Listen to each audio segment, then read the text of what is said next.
Last night, mistakes cost the green and gold, and it has been a theme for 2015. Those mistakes hurt, and then Paul Goldschmidt showed why he is one of the most feared hitters in all of baseball as he opened it up with a two-run bomb to deep center, and the Diamondbacks took game one in the desert. Tonight, the A's will send Aaron Brooks to the hill. The call-up from Nashville will make an emergency start for Felix Dubron. Brooks shined during his last stint in Oakland, winning his first start for the green and gold.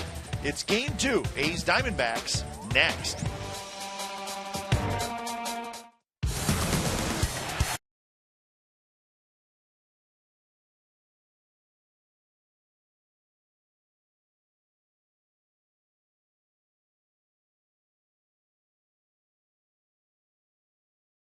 Phoenix getting set for game two of this three-game series. Aaron Brooks has been brought back up, and he's going to make the start tonight against a powerful Arizona Diamondbacks lineup. So it's the Oakland A's and the Arizona Diamondbacks coming up on CSN California. Hi again, everybody, and welcome to Oakland A's Baseball. Along with Ray Fosse, I'm Glenn Kuiper. Felix Dubron was supposed to pitch tonight. He's been pushed back a couple days, so Aaron Brooks will make the start. And Ray, what we need from Aaron Brooks is that changeup to be as good as it was in his first couple starts. We also need him to forget about his last start in a dome, like tonight's in a dome. This roof is closed, but Aaron Brooks has a tremendous changeup. The Diamondbacks know that. Last night, the young man pitching, Chase Anderson for the Diamondbacks, did a great job with the changeup as a right-hander. This young man can do it as well. He had two great starts for the Athletics coming up against Cleveland and Houston. Not so great against the Toronto Blue Jays, so he went back to minor leagues. He's back tonight. He'll probably stay with the Athletics the rest of the season. Brett Lawrie's a hot hitter, 8-game hitting streak. He's homered in back-to-back games, Ray, and he's doing a nice job. He's really switching back and forth now between third and second. That's not easy to do, but it doesn't look like it's affected his hitting. You know, the key for him is to stay healthy, and that is exactly what he's done for the Athletics so far this season. Swinging the bat, King Felix in Seattle went deep there, did a great job, did it again last night, hit a monster shot here at Chase Field. This was way gone, just like Goldschmidt did it against Pat Venditti. But he's played third. We've seen the Gold Glove type third baseman. He's also moved over to second, so he's done a tremendous job there as well. So you have really a guy learning on the job, but he's willing to do that. And again, the key for him, stay healthy with his way he plays the game, which is the right way. He stays on the field. He's going to help this ball club a lot. Right, he'll hit sixth and play second base tonight in the Athletics lineup. So interleague baseball from the desert is coming up in just a couple of minutes. But up next, we will go back to the A's pregame live studios and then back here to Chase Field for lineups and first pitch.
is brought to you by Jack in the Box.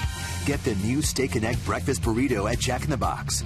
It's not your basic breakfast burrito. By Toyota, the full-line automaker with the longest-lasting vehicles in America. Toyota, let's go places. And by Black Bear Diner. Feed your inner bear.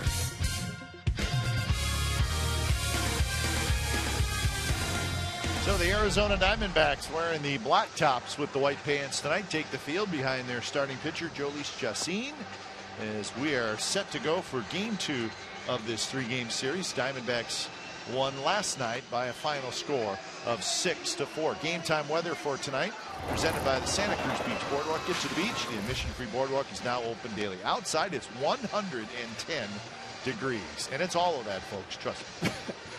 I think it's actually hotter, to be honest. 110, and it's just now starting to cool off. But indoors, it is absolutely perfect. But I'm always surprised when I see how late they close the roof, but they have to grow the grass. This is a large inside to cool. They do. You know, the guys were saying last night it was really hot down on the field. So evidently it did not cool off on the field as quickly as they had hoped. A's lineup tonight has Billy Burns in center, Mark Canha at first, Josh Reddick in right, Danny Valencia at third. Stephen Vogt is again behind the plate, Brett Laurie at second. Coco Chris back in the lineup. He's feeling better. He's in left field. Marcus Semien is the shortstop. And then the pitcher is Aaron Brooks. Jhoulys Chacín with the Colorado Rockies, but a minor league contract he signed with the Diamondbacks and making his second start. But he's almost like a right-handed left-hander. I guess you could look at the way he pitches. He does not throw hard. You have to stay back and not look for too much because his fastball is going to top out about 90 miles per hour. So we will see that as the A's will see him for the first time. And they will be pitching, or he will be pitching against the A's for the first time. And Billy Burns swings at the first pitch, grounds it to Goldschmidt, who is playing even with the bag, and he steps on first. One pitch, one out here in the first.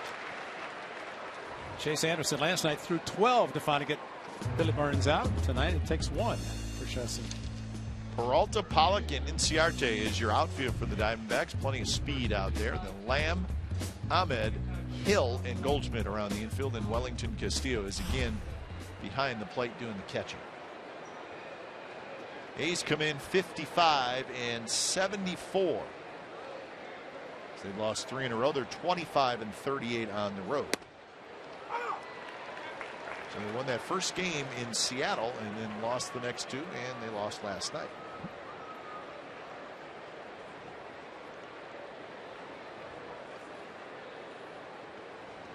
Mark Canha was 1 for 4 last night. He had an RBI double. And it's a quick 0-2. That's a pitch he's not afraid to throw anytime, a curveball.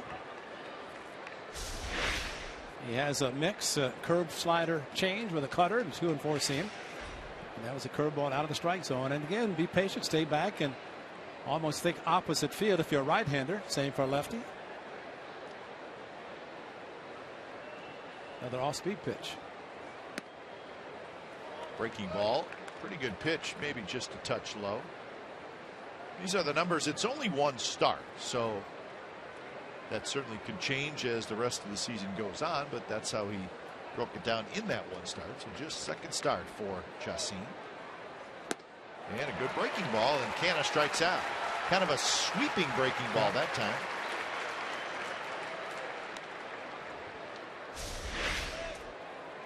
Well, exactly like you said, and just out of the strike zone, and you have to wonder how many of the pitches that Canha saw for 4 were actually strikes. At least had he not swung at the pitch, if it had been a ball, which probably would have.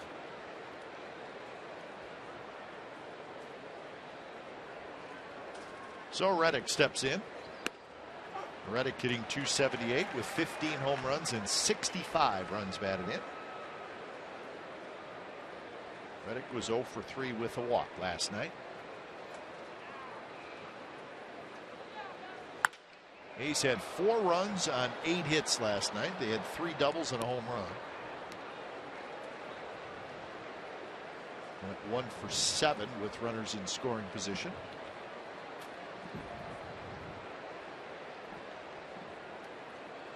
Sonny Gray not quite as sharp last night. So what do you do when you're not sharp? Shave your beard. You've been growing that for a month. Yeah. He said he didn't like his mustache. Okay.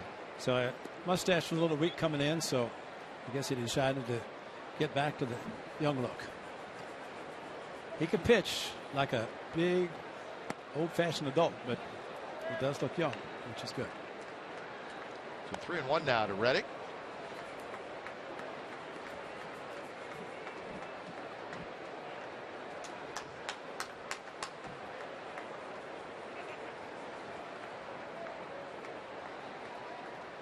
Valencia hoping to get a chance to hit here in the first inning. And that one drops low. And they may have had the count wrong. Now it's 3-2. Yeah, because took a first pitch strike and then fouled off a pitch. So it was 0-2. So payoff pitch coming with the shift on. And Reddick chased the pitch in the dirt. And that's a 3-up, 3-down inning for Chacín with a couple of strikeouts. Bottom of the first coming up. And Aaron Brooks ready to go after the Diamondbacks.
A lot like last night. Ciarte, Pollock, Goldschmidt, Peralta, Castillo, Lamb. Hill is in there. That's the only change from last night outside of the pitcher spot, which is Chacín hitting 8th, and then Abed, the shortstop, hits 9th.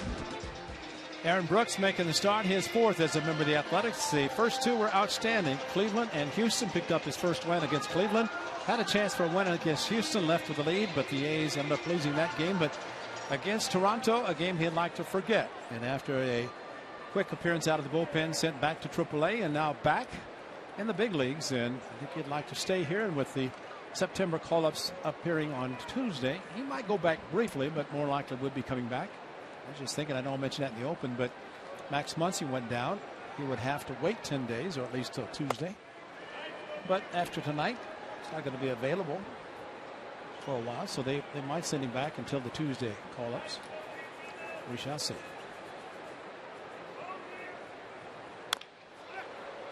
I don't think it's uncommon this time of year. Teams, if they could just wait till September 1st, they'd like to do that. Sometimes the team may be in a bind, and you may have to do something right before the first, but you don't want to if you don't have to. And that's the case. It just happened to be if the A's were playing in the American League right now, DuBrant would be pitching tonight. Bob Melvin, again, his point very well taken. Brooks throws not in time, and Canna does the start thing by coming off the bag. Nice bunt by Ciarte, and he's got a lot of speed. And not exactly what Aaron Brooks wanted in the first batter to get on via the bunt, and it was such a good bunt. Valencia really had no chance. Brooks made as good an effort. Pitch was up a little bit. Pretty good pitch to bunt. Threw off balance and bad throw. And you're right. You have to be at first base and know when to try to scoop it and make the tag. Otherwise, come off, keep it from giving an extra base to the hitter.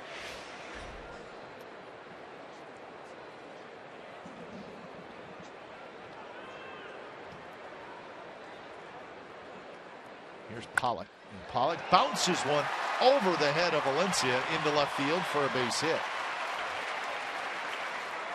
So, a bunt single and a big chopper over the head of Valencia. You know, I was thinking about the pitch. The pitch to bunt to Inciarte. Wouldn't that be a perfect pitch to bunt down the third base line? A fastball a little up and moving away. Yeah, exactly. So if you're going to push bunt it to third, that's exactly the pitch you want to do it. And for him to do exactly that with that approach was perfect. The pitch was perfect. The only better thing for the A's had he decided to try to drag the ball, and then he could not have done it. Exactly. But on that pitch, reach out. But his intent was to push it to third base. He got the perfect pitch to do it. And maybe the scouting report said if you get a fastball, you want to be tailing away from the left-hander. The changeup would do that.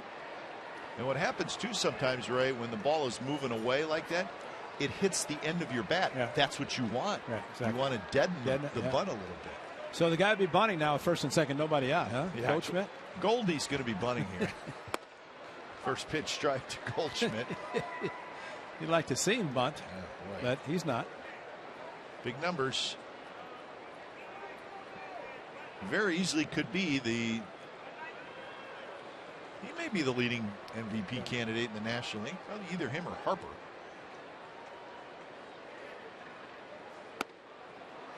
And he hit a mammoth home run last night. I mean, over 470 feet, and it hits the bottom of the scoreboard. Amazing. Straightaway center. Tall and lean and strong. That's a great combination. 1-1 the count. Allows him to run, steal bases. He could possibly be a 40-40, which is rare. Yes, he could. 30-30 not out of the question. Definitely 20-20 is already there. Goldschmidt is 27 years old, so he is right in the prime of his career.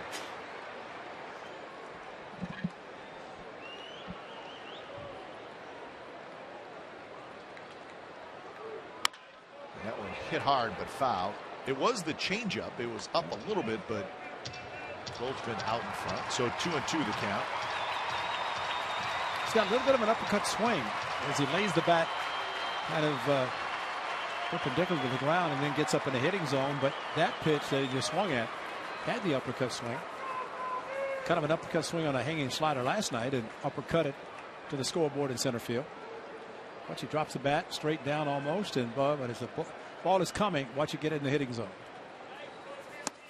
Yep. Strike three called on the outside corner with a fastball, and I think Goldschmidt knew it. Well, perfectly located outside corner. Slight tail coming back right there. That's the same pitch that Inciarte bunted. That was tailing. This one, though, a good pitch to the right-hander. Backdoor. Two-seam fastball came out on the outside corner, and that was after a couple of pitches inside. So one out for David Peralta. Good season for Peralta.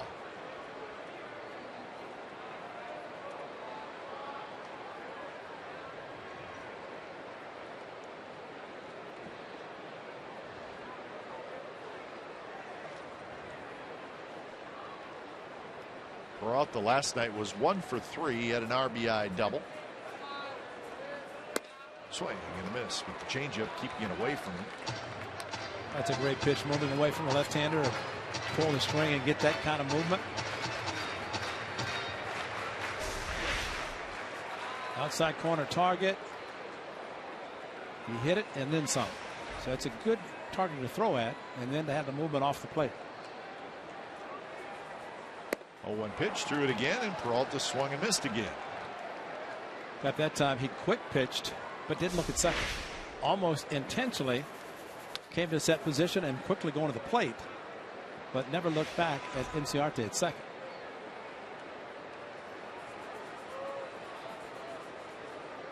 Lots of speed. Inciarte and Pollock had great speed on the bases. Changeup again. So 3 consecutive changeups to David Peralta. Peralta's 27 years old. He's from a place you know well, Ray. It's not Marion, Illinois. It's Valencia, Venezuela. That's right. Shot seen from Maracaibo, Venezuela, which he's in the same country. Close pitch, a bit inside. So Valencia right in the middle of the country. And Venezuela and Maracaibo on the eastern or western end, Caracas in the east. So playing in Valencia get good travel accommodations. I bet. Well, at least distance-wise, I wouldn't say the accommodations were that great.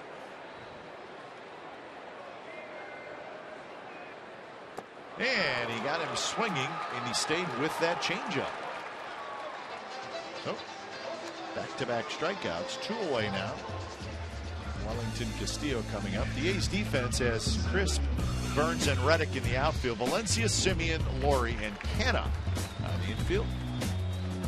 Stephen Vogt back behind the dish.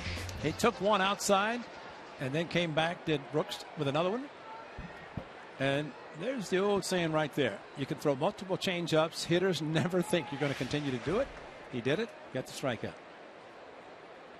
So one more guy to get out of this inning for Aaron Brooks.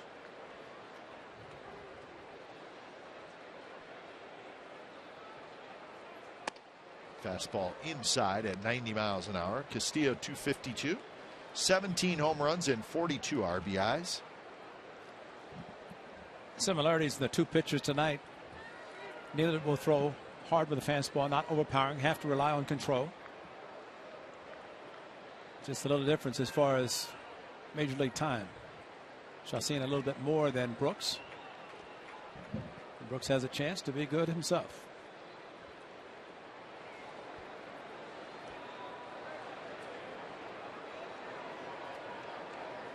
Castillo steps in.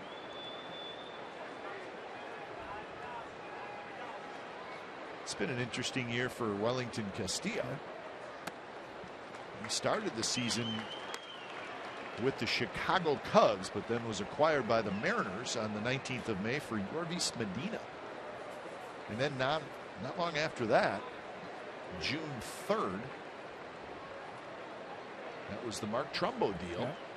And Castillo, one of the players that came from Seattle to Phoenix. So Castillo was a Mariner for a very short time, from May 19th to June 3rd, so just a couple of weeks.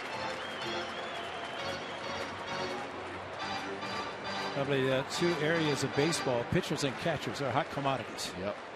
Well, especially a guy, I mean, he's got 17 home runs. Yeah. And let's see. The Mariners have Zunino and Sucre, a couple of good catchers, and Montero, if he ever wanted to catch again, now playing first base, but came over from the Yankees as a catcher. Inside corner, 3-1 the count. I think they want to pitch Castillo inside. You think? That's 4 in a row on the inside, 3 off the plate. The last one hit the corner. So you wonder if he's going to open up and let it rip on one of those pitches on the inside corner. Seems a little bit reluctant to throw the changeup to right-handers unless he does go outside with it. No, back inside with another pitch. And that one called a strike. So 3-2, runners will take off. Well, back inside with another pitch. This one a little bit higher than the previous one and just above the belt buckle. And enough as far as the height's concerned for Lance Barksdale, home plate umpire. He's thrown in 5 fastballs. Would he dare pull the string and throw him a change? Yeah, I think he's going to. Yeah.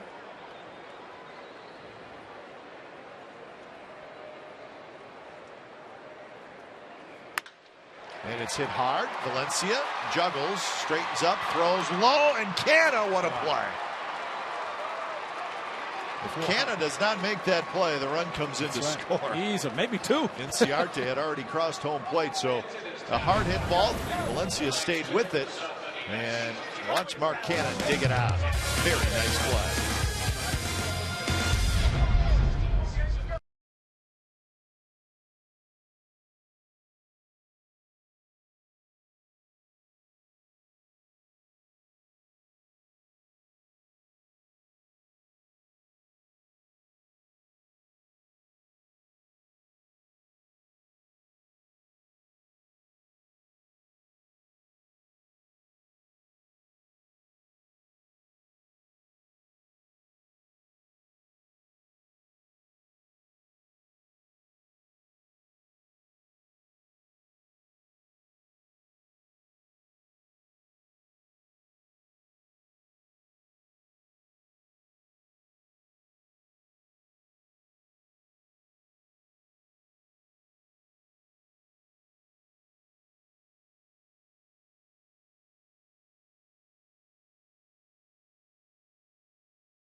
Now time for you to tweet your strongest fan photo. Use hashtag CSNCA DataStrongFan, and you just might see yourself in an upcoming broadcast. It's all brought to you by T-Mobile.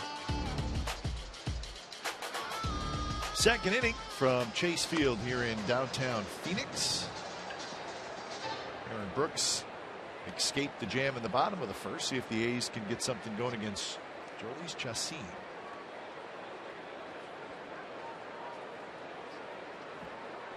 So Valencia, Vogt, and Laurie to hit for the A's.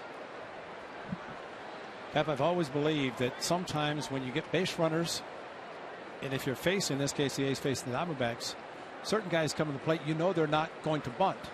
If two guys had reached base in the bottom part of the batting order, it would have been a sacrifice. Yep. And the A's probably would have been giving up a run in the first inning. But with Goldschmidt, he was up there to swing the bat.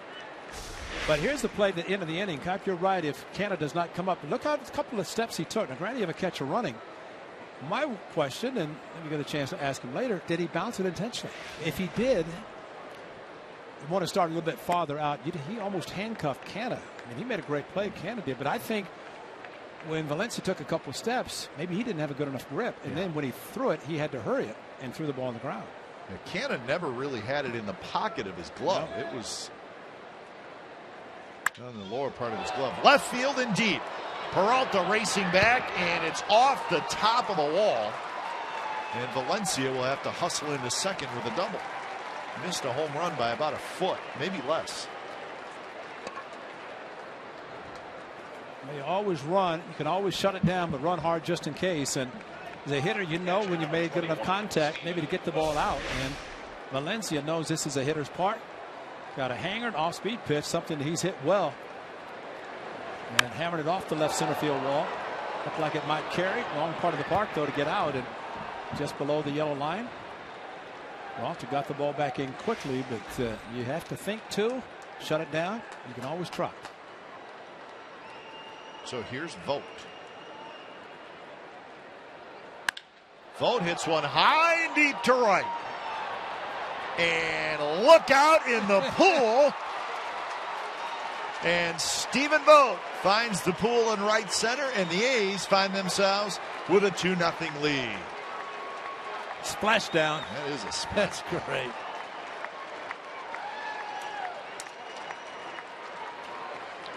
And the 17th for Stephen Vogt, and couldn't have come at a better time considering his tough night last night. He stood up like a good person, good player would do, faced the media, and tonight his first at bat trying to get Valencia to third base. Hits it in the pool in right center. Great swing. Took him a couple of weeks to get 17th, but he did it, and a big swing. So here's Laurie.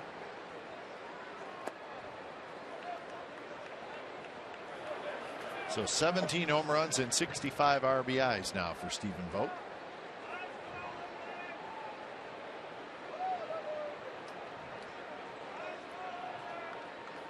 He's had a 2-0 lead last night, and they got a 2-0 lead early in this ball game. It's not nighttime here. Kind of a odd start time. A 5:10 first pitch tonight.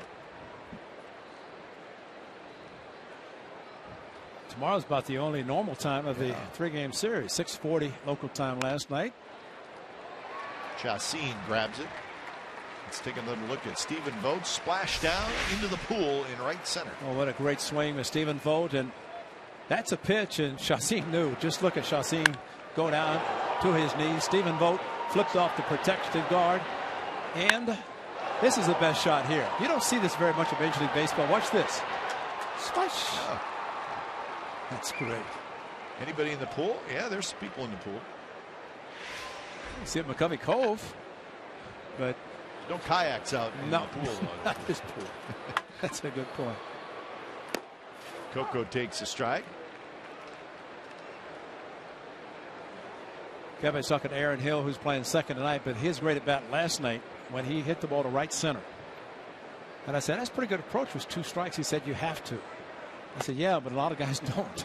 But I mean, so it's, you know, that's really, he doesn't hit a lot of balls that way. But last night came up big with a RBI double to right center, just trying to get the runner over from second to third, and got him in. Turned out to be a big hit, but you know, hitters have to do that, and Stephen Vogt's approach was great. Just happened to hit a home run. Scooped up by Aaron Hill, and Coco's retired. 2 outs. Love the look of pitchers after they throw a pitch, and they don't have to look.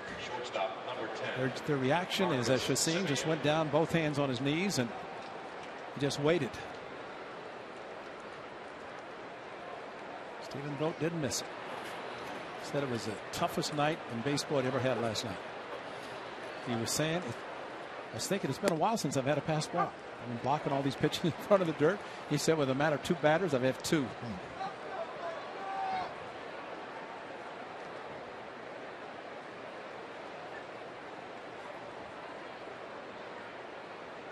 And 1 to Simeon. Cued out in front. Ball's got some spin on it. Chacin stays with it. Picks it up and throws out Simeon. But the A's take a 2-0 lead on Stephen Vogt's 17th home run of the year. Inning and a half in the books. A's 2, Diamondbacks nothing.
A's Baseball on CSN California is brought to you by Sight for Sore Eyes. Passion for everyone. That was it. See, that's Stephen Vogt's baseball right there. That's great. They do float. Yes, they do. At least that one does. It's a great shot. Well, we know for a fact that the pool is 415 feet from home plate. So now you know the distance of that home run.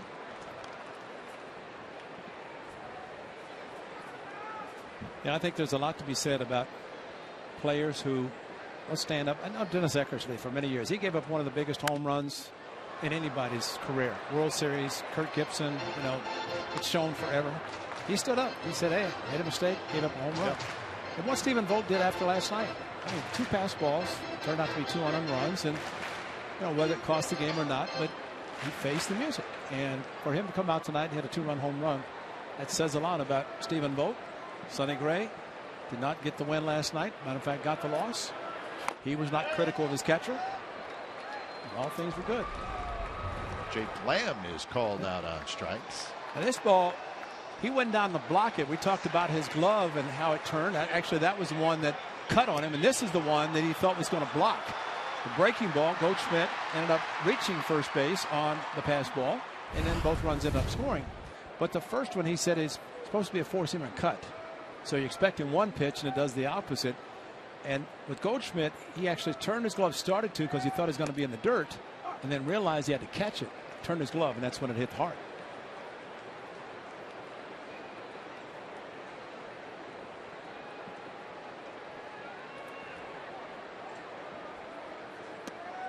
Well, it's easy to stand in front of a TV camera and talk about the home run you hit, the big win for the team. But it's more difficult to stand there and talk about mistakes that you made. And quite frankly, not everybody does it. That's right. And glaring mistakes. And Sure. and Stephen Vogt has always been, and he's appreciative of the opportunity to play at the big league level. I mean, he told the minor leagues, even thought about quitting, giving up, and here he is, an all-star. And so he understands what the game's about. There are going to be ups and downs, and I mean, you like you said, you stand there when you hit a home run, but you also stand there when you make a mistake. And the media appreciates it. I mean, Sure they make sure they point out that he's right there, stand up, and he's doing what he should be doing.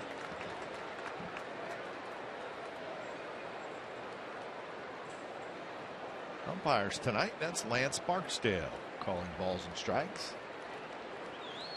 Gary Cedarstrom's out at second base. He's the crew chief.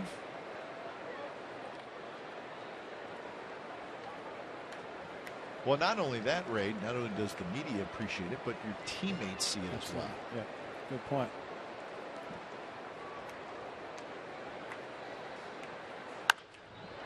And I know last night the controversial play with Josh Reddick throwing it in, and Josh was a little bit critical of the ball being cut off by Mark Canha. And I think if Josh had to do it again, he probably may not have criticized his teammate. And Mark knew that he had made a mistake. And there's a base hit left center field. Coke goes over to cut it off. So the play ended up being a sacrifice fly, and Josh was disappointed that Canha had cut it off. Now you can see Mark Canha cutting it and then looking to third base. Two things about that. The runner at second knew that the ball was in foul territory. So he's standing at second. Once he saw the throw going to Mark Canha, he took off. There's no way Mark could have caught the ball, spun, and thrown to third. So at that point, and again, you're looking at first baseman who's not played there a lot. You realize all those things, and you let the ball go through, knowing the only chance is to get the run at the plate, whether they would have or not. Bunted toward Canha. Flips to first, so Chacin, the pitcher, does his job. But the point I'm making is that you kind of plan all those things in advance. Ty Waller, outfield coach, talked about, Ron Washington talked about the same thing, that, the inexperience sometimes hurts you, because otherwise you'd be saying, okay, if these things happen, this is what I'm going to do. Well, everybody knows the ball in foul territory, you cannot advance. If the ball is caught, you can, but you can't go halfway because the ball is foul.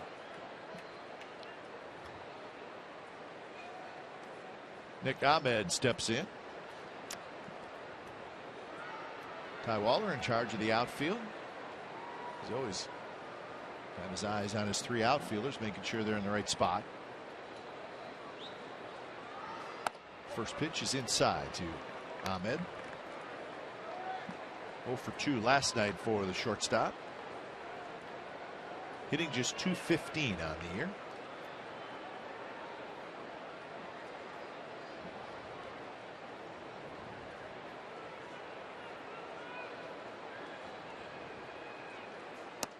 Breaking ball, and it's in there first strike.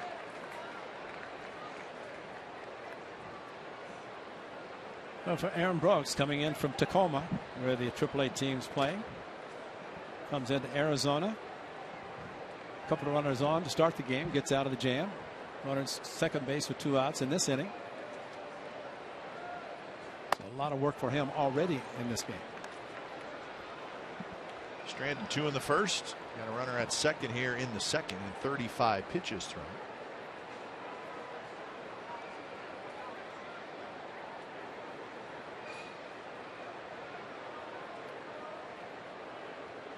Burns shifted toward right center for Ahmed, and Burns actually playing fairly deep.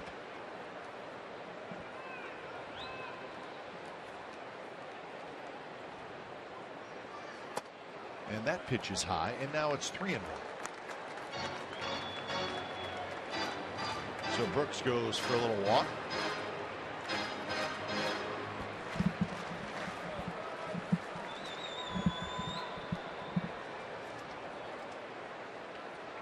like to be right in the middle of those two and find out the conversation goes on between Bob Miller and Kurt Young. Well, they're always, and you see that a lot with coaches. The conversations are always very short. Yeah.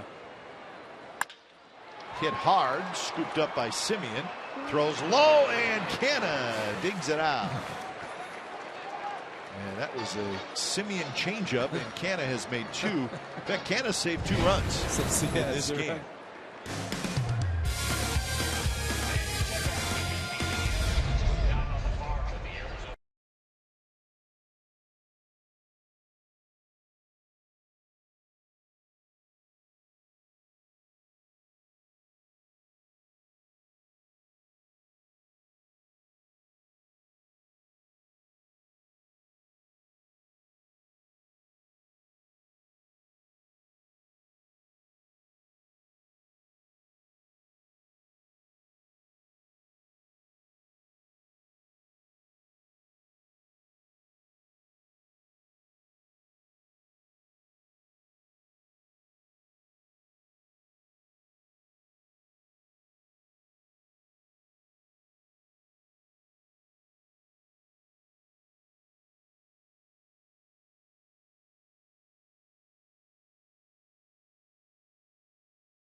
The Bay Area fans know it all with Sportsnet Central. It's brought to you by Hyundai, and it's tonight at 10:30 on our sister station, Comcast Sportsnet Bay Area. All the baseball highlights from here in Arizona and all around Major League Baseball. Pennant races heating up, and reaction and analysis of the 49ers Broncos exhibition football game. That'll be played tonight in Denver. Raiders will play tomorrow against the Arizona Cardinals at the Coliseum. What time are they playing tomorrow, Ken? I believe it's a little after 5 kickoff. What time do the A's play Monday? 7:05 first pitch at the Coliseum between the A's and the Angels. So that's less than 24 hours. You know what that means? That means show up and play, because Clay Wood and his great crew, they will be working hard. Wow. Hey, first Major League at bat for Aaron Brooks. Keep an eye on this one. And he chops it toward the shortstop. Ahmed has it, flips across, and that is out number 1. Now, we certainly don't know how these things work as far as the exhibition football schedule, who puts it together, who picks the day. Okay, this is what you're supposed to do. Jog. That's right, especially in this weather. That's right.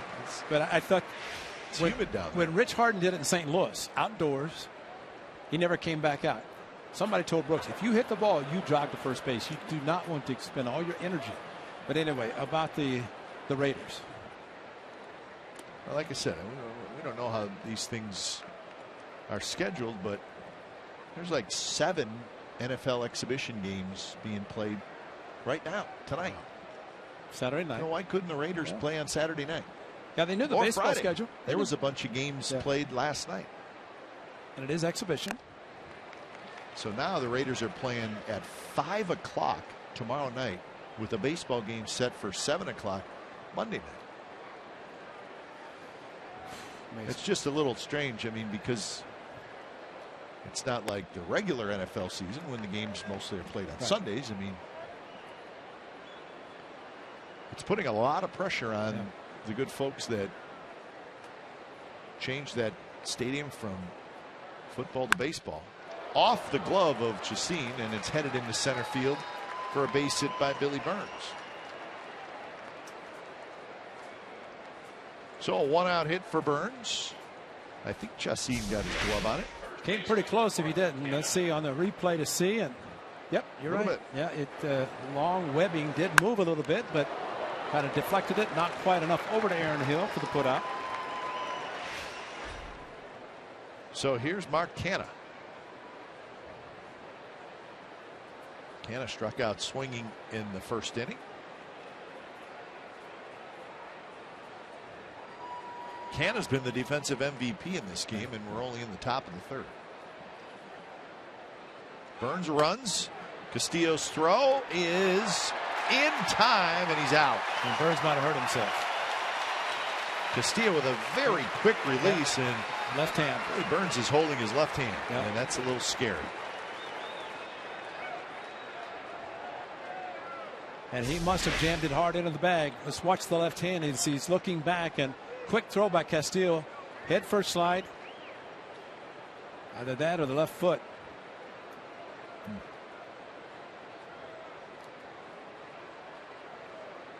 Well, his forearm kind of ran into Hill. I don't know.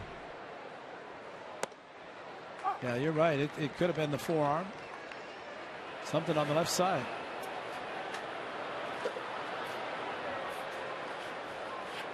So we'll keep a close eye on Billy Burns. Heads back out there. Canha tops one, foul down the third base line.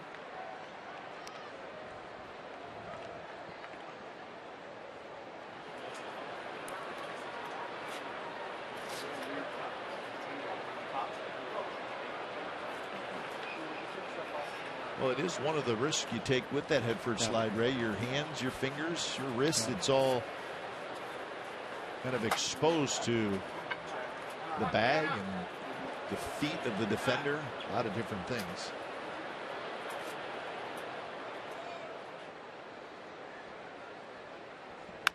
Canha taps one toward the shortstop. Ahmed has it, flips it across side, retired. So that's it for the A's. We go to the bottom of the third. It'll be the top of the order for the D-backs, and he's leading 2-0.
Well, Billy Burns is back out there. That's good. We get a real close-up look at this slide.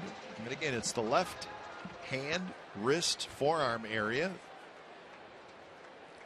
Left hand grabs the bag. Tag is hard. Left shoulder goes into the knee. Yeah.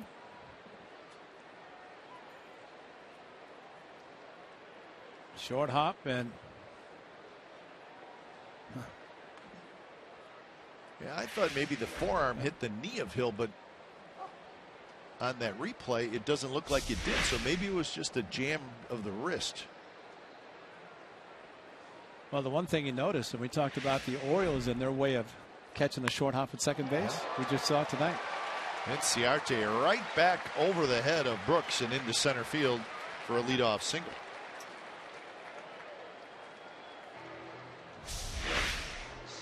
Well, once again, Aaron Brooks, he might as well start the inning out of the stretch. Well, that's over the head. That's scary close. But Ciarte, a bunt, similar pitch. This time hits it right back up the middle.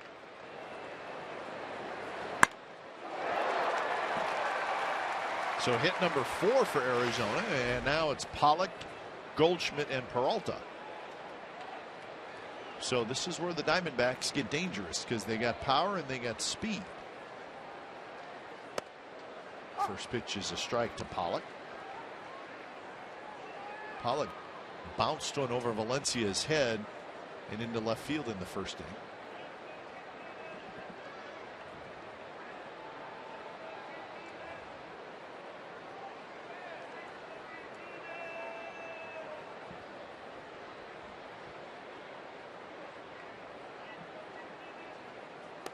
Pollock swings and misses at a pitch out of the strike zone. Ciarte has 13 steals on the year. The Diamondbacks are second in the National League in stolen bases. They have 110. Asked Chip Hale about that. He said basically Tony La Russa, Dave Stewart, front office said, it's your club, you run it. And he said, I got guys that can run, and I let them run. And that's a big part of the game. And Chip Hale's been around the game long enough, as any manager has, to know that home runs are great, but you also have to manufacture runs.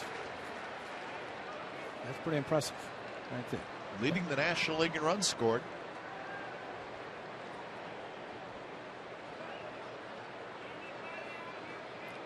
Ciarte was dancing, swing and a miss on an 0-2 pitch. Pollock strikes out. So that is 4 strikeouts for Aaron Brooks. Well, the dancing at first base might have confused Pollock a little bit because he definitely swung at a pitch out of the strike zone. Well, good pitch by Aaron Brooks. Again, out of the stretch. He's right back there doing a good job. So 1 away for Goldschmidt. Goldschmidt struck out looking in the first inning.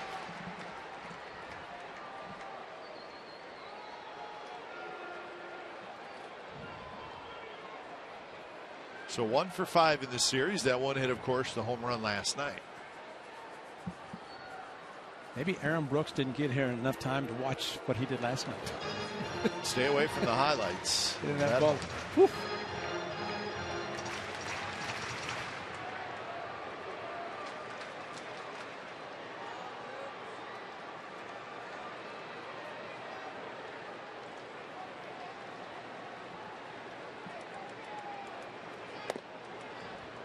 So 1-0 to Goldschmidt.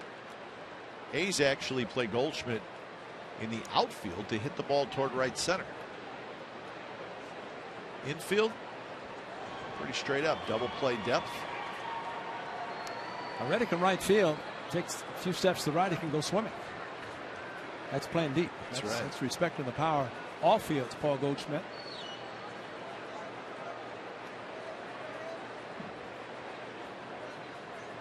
Goldschmidt, 26 home runs. Tied for 6th in the National League. Number 1 in RBIs with 96. Good pitch there, 1-1. Bob Melton and Chip Hale are very good friends. As Goldschmidt takes another outside fastball. Paul Goldschmidt and his wife are expecting a baby anytime. Bob Melton said to Chip Hale, let's hope tonight. Yeah. Before the game. So Paul Goldschmidt is on call. He's waiting for the call. And of course, Chip Hale is hoping that the call comes later. Chip was saying last night, kind of jokingly, saying that if the call comes and Goldschmidt is in the on-deck zone, we'll tell him when he gets back to the dugout after he hits. But we'll make sure he gets his at-bat. But Chip knows that if the call comes, his powerful first baseman will be heading off for the birth of the child.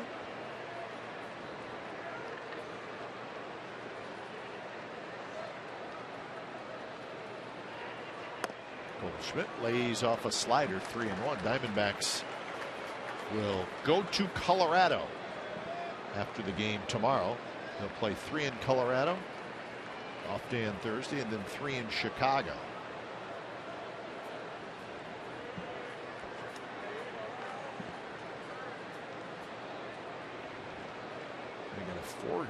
We got a doubleheader on Tuesday in Colorado, so that's actually a 4-game series. So if you're Paul Goldschmidt, like any hitter, a 4-game series in Colorado against the Rockies team that is really struggling. And Goldschmidt run into the bat rack. Well, yeah, and you can check your swing and hit a home run. Yes, indeed. You could break your bat and hit a few. Just remember, was Brandon Moss joined the ball club in 12 and hit 2 monster home runs. And Goldschmidt with the walk. 2 on 1 out for Peralta. So nothing's been easy for Aaron Brooks in the first 3 innings. That was an overthrown changeup. Remember Toronto, his last start in Toronto, he was overthrowing the changeup, and maybe the power possibility of Paul Goldschmidt, he overthrew the changeup intentionally.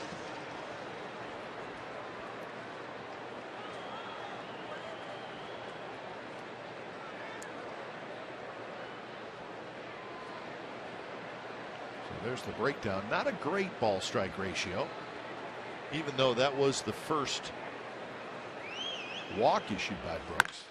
And that one is lined toward Reddick, who backs up quickly, and he makes a nice over the shoulder catch. So Reddick makes a heck of a play.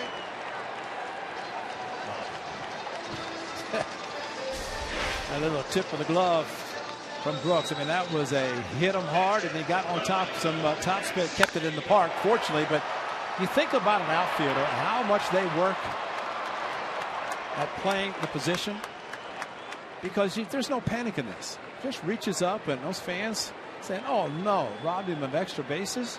Goldschmidt was halfway to second base, but he just very calmly went back, reached up, and made the play. So big second out. Here's Castillo. Made it look easy. He did. For him, it probably was.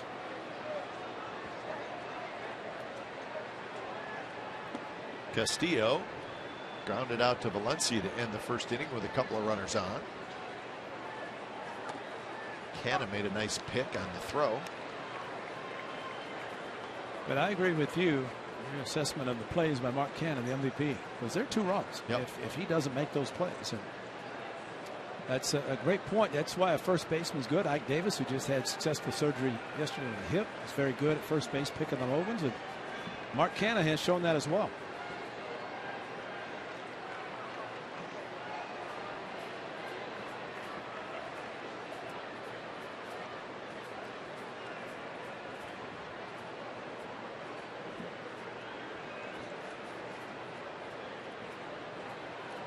Oh, 0-1 to Wellington Castillo.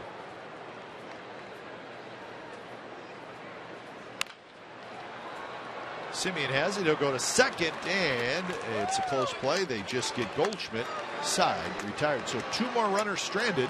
The Diamondbacks have stranded 5 in the first 3 innings. 2-0 A's after 3.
Baseball on CSN California is brought to you by Roaring Camp Railroad's free heritage events. If this sounds like fun to you, round up your posse and head to Roaring Camp.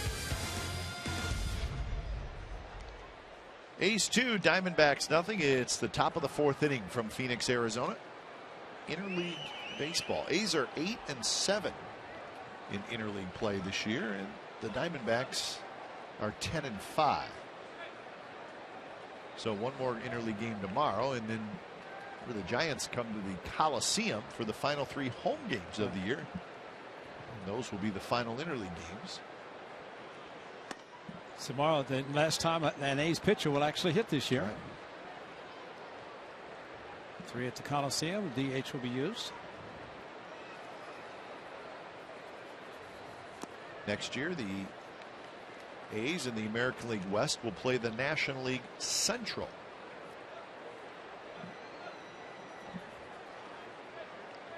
Some people are already talking about the schedule and how great it's going to be next year for the A's. Yeah. How not great it's going to be. Yeah. I knew you would catch that. Mickey Mobito, the director of team travel, talking about the 6 trips, 3 each to Arlington, Texas, and Houston. That makes absolutely no sense. All separate.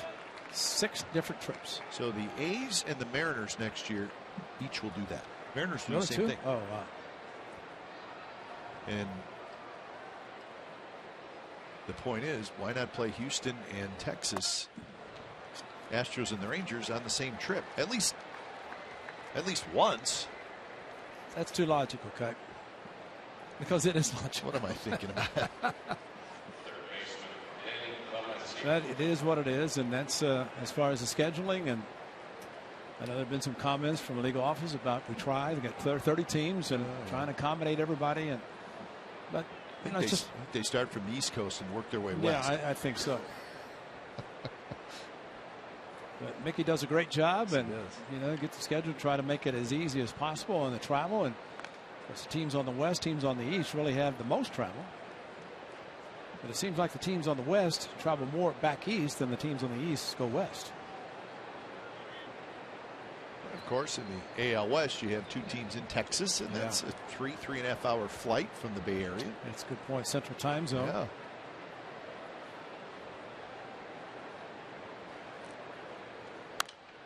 Valencia hits a high pop-up foul. And I think that's what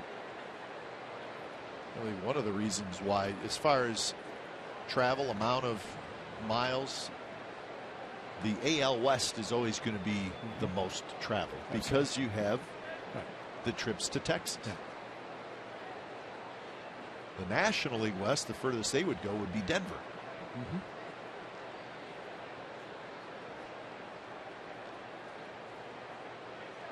Valencia lays off. 1-1 the count from Jhoulys Chacín. And speaking of the West, congratulations to the Dodgers for enticing the great Vince Scully to come back yet another year. Kansas City, central part of the United States, the Royals, all those teams in the Central have a great travel schedule.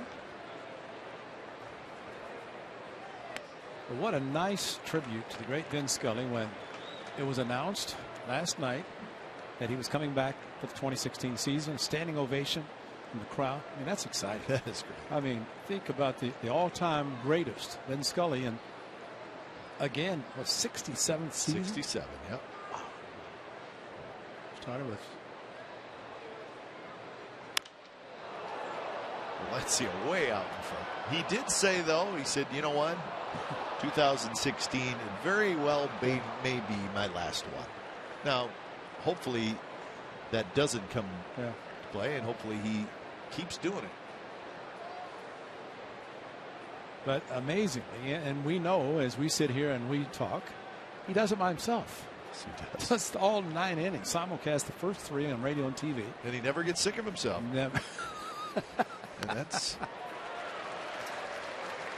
Valencia swings and misses. But you know what? With Vince Scully, he's such a baseball treasure. Sure.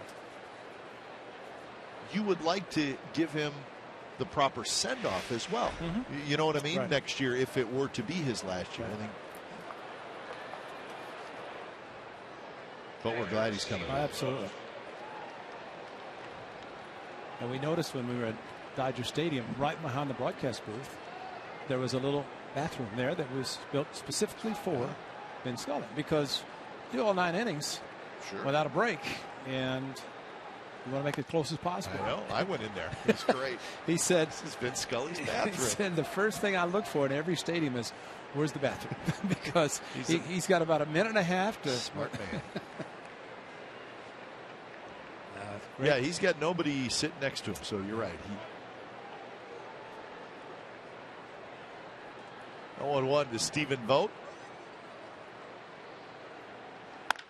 Vogt drives that one to center, but it's shallow off the end of the bat. Pollock coming in is not going to get it. Big swing, play back, break back, and drops it in front of the center fielder.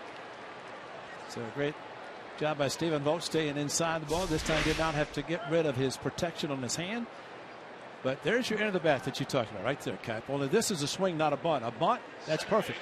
But a swing, you have the big swing, and that's what the outfielder reads. And that's what the center fielder Pollock did momentarily until he saw that it was not hit hard and still had no chance to get to the ball. So Vogt 2 for 2.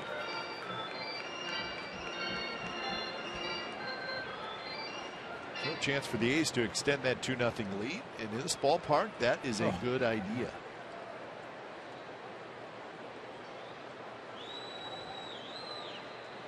In fact, it's a really good idea. Well, especially as we talked last night, the A's have had early leads, but to be able to hang on through the middle and the latter part of the game, that's something that's had a severe issue for the ball club, to be able to hang on at the end. That's why they've lost 74 this year. Laurie had a good swing there. This is what he did last night, and this may be the longest home run we've seen this year. That was a fastball. He said it was a sinker. Did not move as much as he wanted. It moved all right. He got a smile out of Valencia after he crushed it. But perhaps fittingly, because yesterday at Rogers Center, the guy that the two were traded for, Josh Donaldson, hit one off the facing of the 5th deck. Yes, he did. So you could probably look at this one by Laurie, comparable to that Josh Donaldson at Rogers Center. Both very long home runs. Yeah, where would that ball he hit last night have gone in the Rogers Center? Interesting thought.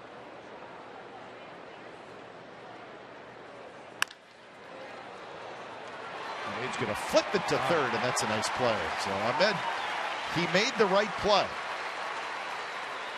It was probably the only out he was going to get. So Reddick is taken off the bases. Well, that is a great play by the shortstop, Ahmed. And you're right, because going to the hole, tough to get the runner at second back across his body. Definitely would not have gotten Brett Laurie. So a very heads-up play by both the third baseman and the shortstop to get the force at third. And nothing Josh Reddick could do. He ran hard to third, but the ball was hit, and the momentum of the shortstop taking him that direction. So up to Coco Crisp.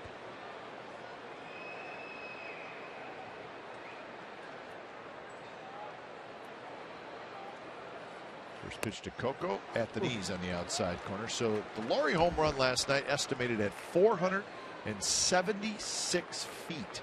Longest by an A's player since 2009.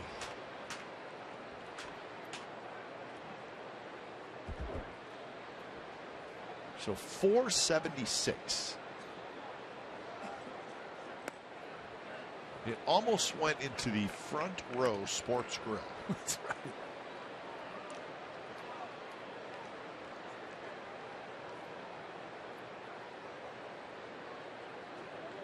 I have to ask our daughter Lindsay and her husband Scott how it is up there, because they were having dinner before coming down to the game tonight. Really? Up in the front row. Ask him if it looks like it's 476 yeah, right. feet. That's or could you imagine a ball coming up to your? That's a great point. your table while you're eating. They decided that's a great thing if they offer where you could have dinner. We mentioned it last night with the West Side Club at the Coliseum. You can dine and watch the game. Rolled slowly to Goldschmidt. He's got it. So Chacin gets out of the inning. The A's strand a pair. We're going to the bottom of the 4th inning. Going to be Lamb, Hill, and Chacin. 2-0 Athletics lead.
The A's came to Arizona, and the big three pitched all 3 games. Mulder in game 1, complete game, shutout.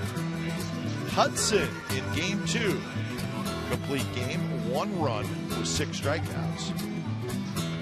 And then game 3, the A's came right back with the left-hander Barry Zito. He went 6 innings, had 10 strikeouts, and it was a 3-game sweep for the A's here in the desert, and that was 2001. So that was a good Arizona Diamondbacks team.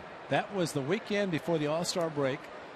And I think I may have mentioned that Kurt Schilling said to Mark Mulder in the offseason after the Diamondbacks won their only world championship, he said, quote, "Thankfully, we did not have to play the A's." After that 3-game sweep, they figured they could not win against the A's big three, and they were unbelievable.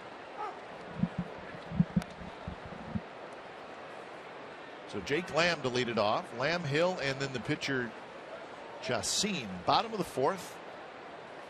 Aaron Brooks has allowed 4 hits. He's worked his way out of a jam in each inning. Diamondbacks have stranded 5 through 3 innings.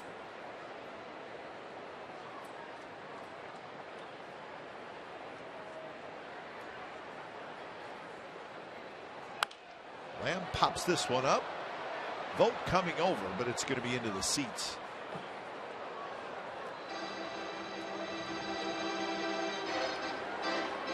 So 0-2 to Jake Lamb, who struck out looking in the 2nd inning.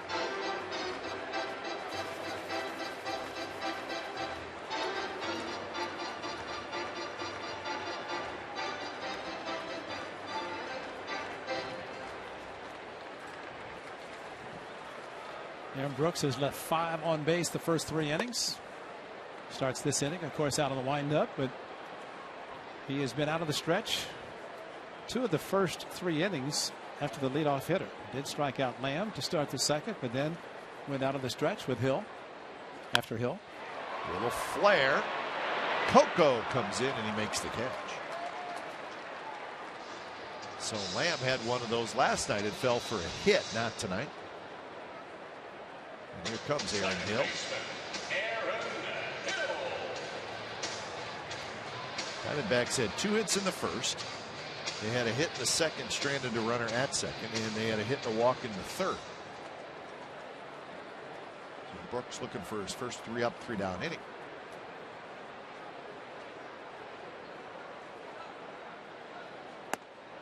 That would have been outside. Blue Jays won today 15-1 over the Detroit Tigers. And Edwin Encarnacion hit 3 home runs, knocked in 9 runs, and one of those homers a grand slam. And to top it all off, he now has a 24-game hitting streak. So the Blue Jays roll on. They're now 73-56. Valencia handles it, throws in time, 2 outs. That's a normal throw that we're expecting to see. The Valencia a lot on the throw and accurate to first base. This time Canada did not have to scoop it. So here's the pitcher, Dolly Chassis. So the Blue Jays, with that win, now have a 2-game lead over the Yankees in the East. Yankees are playing in Atlanta tonight, and they're leading 2-0 in the 7th. Encarnacion did not play against the A's. No, he didn't. And he's back doing that kind of damage, and now they've got Bautista, Donaldson, Russell Martin. I mean, that's a pretty potent lineup. Brooks gets a glove on it, picks it up, underhands to first, and he has his first 3 up, 3 down inning. On to the 5th. A's 2, Diamondbacks 0.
with 2016 priority seating and choose your exact seating location for next season.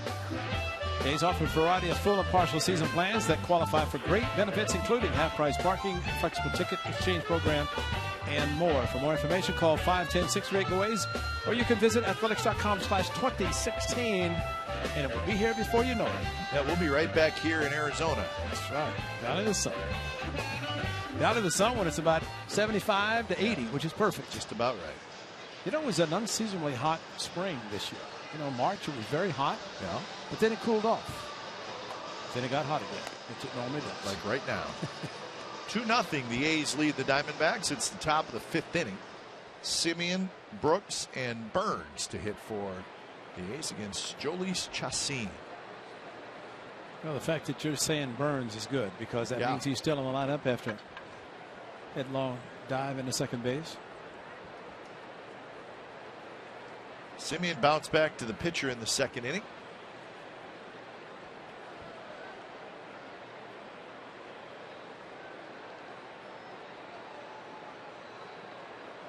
.54 pitches for Chacin, and the first one to Simeon this inning is in first strike. Chacin, number of years with the Rockies, and he had a contract with the Rockies going into spring training, but he was released on the 22nd of March, signed in April with the Indians, released by the Indians in June, signed by the Diamondbacks in late June, and now in the big leagues with the Diamondbacks. So it's really been quite a 4-month stretch for Chacin after spending 3-4 years with the Colorado Rockies. He's in the big leagues, and I'm sure that's all that matters. All that matters. And he goes from one Coors Field where the ball travels to another Chase Field where it travels just as well, except he's indoors here. And he knows that, it's all the Diamondbacks know, that the schedule comes out, 81 home games, they will play every game. Yeah. Never like rainouts, rain delays, and with the retractable roofs, you don't get those. They actually had a game here earlier this year where the roof was closed and it was pouring outside. I believe it was in April, and there was a leak in the roof. And now there's a lot of area out there where this leak could be, the water could be falling, but it was falling right on the pitcher's mound. Perfect. Yeah. So the leak just happened to be right over the pitcher's mound.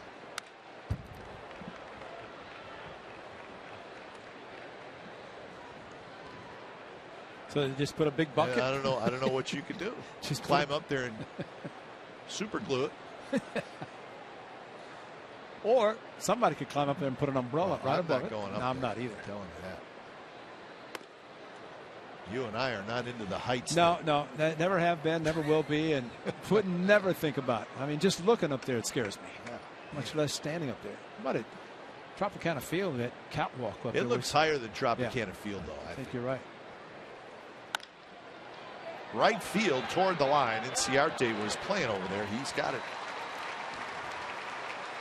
Pepper thinking about Aaron Brooks. That's his second major league at bat. Both times made contact. Both times he jogged to first base.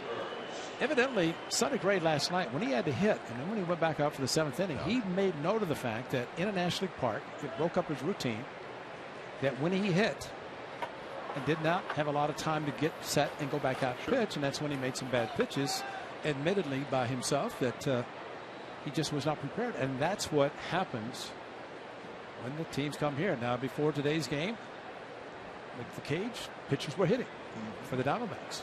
They were hitting, swinging the bat as if they are hitters, and bunting, of course. But I thought it was interesting that Sonny Gray basically admitted that it affected him last night swinging the bat or striking out. Well, I guess if you're not used to it, I mean, Sonny's used to going back into the dugout. That's right. Looking ahead, next half inning. But all of a sudden, you have to get ready, go in the on-deck circle, get a hit. And you know, kind of at that at bat that we're talking about, top of the 7th, there was some question if the hitter in front, I think Simeon, if he had gotten on, it's possible that Gray would not have batted because at the time it was a tie game. So he's thinking in the on-deck circle, if I hit, I'm going to go back in, but if I don't, I don't. So I mean, just a complete routine was messed up. That he will not have to worry about that again. Aaron Brooks came out, took batting practice. He was asking Darren Bush, which group am I in?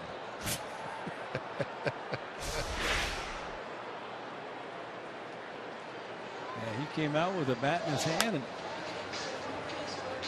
I remember when Chris Bassett said for 7 years they told me don't even think about picking up a bat. And he said then I had to pick one up and face Madison Bumgarner. Yeah, that's right. Not too swell for a pitcher to have to do that.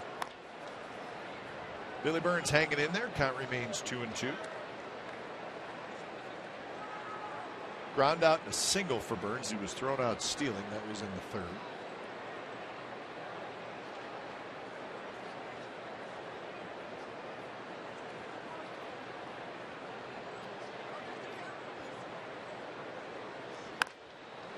On the ground, Hill has it.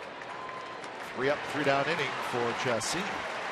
So we're going to the bottom of the 5th inning. It'll be Ahmed, Inciarte, and Pollock. 2-0 the A's lead.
Into the Baseball Hall of Fame, and he went in as a member of the Arizona Diamondbacks. The Bay Area native played for Arizona from 1999 to 2004, then again in 07 and 08. Over his career, he won 303 games, struck out 4,875 batters, and won 5 Cy Young Awards.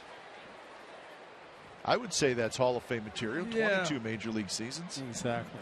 He is now a special assistant to the president and CEO here in Arizona, so he remains with the Diamondbacks. Talking to Greg Schulte on the radio side, and Greg, of course, has been here since day one, 1998, broadcasting for the Diamondbacks, and asked him about the unit going in as a Diamondback, and even though he spent 11 seasons with the Mariners, but he said thought a lot of people had been disappointed had he not been a Diamondback, because he helped Diamondbacks win their only world championship. He's won the Cy Young Award here a few times, so some big years, but he got better the longer he played. High and deep left center field. Coco on the move, and it's off the top of the wall. Bounces right back to Burns, and Ahmed has a leadoff double. So that one almost won out. Well, the hanger again, and boy, when you hang one to hitters who have the potential to hit home runs, there's your hanging slider just above the belt, and it just kept carrying. Angle going after it for Coco and Burns, and boy, so close. See where it hits right below the yellow line, right there, a couple of inches. So good start for the Diamondbacks here in the bottom of the 5th inning. Remember last night, Ray, we talked about how 1998 was the first year for the Diamondbacks, but then 1999, they added a bunch of bunch of talent. And they signed Randy Johnson to a 4-year contract as a free agent. And during the 4-year contract, he won the Cy Young each year. So what does that tell you? Won it a few times. So yeah, that's a good free agent signing. Yeah, you bolster your starting rotation with that guy. Yeah. Kurt Schilling, of course, same. But I thought Greg Schulte was kind of funny in his assessment of the Diamondbacks when they first came in the league. And said 1998, he said baseball was new. He said they would sell out. People would come out, watch the roof open, and then lose 9-0, and they'd all stick around and watch it close and then go home. But that's something special for Greg Schulte too. There's Greg Schulte. He does play-by-play for the Diamondbacks. He works with Tom Candiotti, and he's a good guy. Yes, he is. Greg Schulte does all 9 innings. He's over 2,800 games. And Tom Candiotti, you talk about some space on a radio booth. Yeah, I walked by their radio booth today. That's impressive. Tom Candiotti's mother, Doris Candiotti, still lives in the same house in Concord, California. Base hit center field. Ahmed wanted to make sure it dropped in front. The throw goes all the way through, and it's first and third, nobody out, as Ender Inciarte is 3 for 3. Well, Brooks really has his work cut out for him now. Got out of jams in first, second, and third innings. 1, 2, 3, fourth, and then back out of the stretch in the fifth after a double and then a solid base hit to center field. Now this part of the batting order coming up for Ahmed to make sure that it went through without possibly it being caught and turned into a double play. And you got Pollock, Goldschmidt. Well, nobody out. I mean, it's a different story than 1 or 2 outs, and just want to make sure. Lucky number 13. So here is Pollock. Pollock off the end of the bat. That's going to drop for a hit. Inciarte will hustle around to third. Ahmed comes in to score, and the Diamondbacks are on the board. It's 2-1, and now they got something going big time. Another ball off the end of the bat. Kurt Young's going to pay a visit to his starting pitcher. 3 hitters, double, single, and now the big boy's coming up. Look at the location on this pitch. Looking for a double play, but Pollock hit it off the end of the bat softly into center field. And Billy Burns came up, but Inciarte knew exactly how hard the ball was hit, knew that he could get the third base, which he did easily.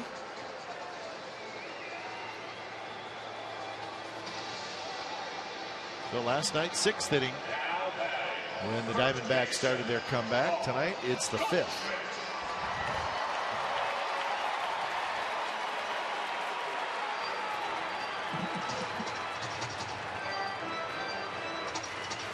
So 66 pitches, and none bigger than the ones he's about to throw to Paul Goldschmidt.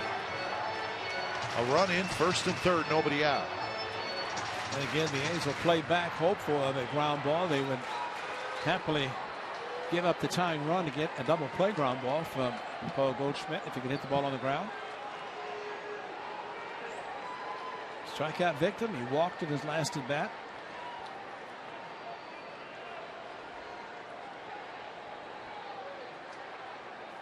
First pitch is bounced to Valencia. Goes to second for 1. The turn by Laurie in time, and it's a double play. The run does come in to score to tie up the game. But the A's get 2 outs on a ball hit by Goldschmidt, so he does not get an RBI. And hit hard, and this is why they'd automatically thought about hard enough to turn 2, go for 2. Valencia back. The 5-4, the strong arm by Laurie, and that time the strong arm by Laurie really helps here because it came across the bag and flat-footed threw a bullet to first base, just getting Goldschmidt by a step. So here's Inciarte,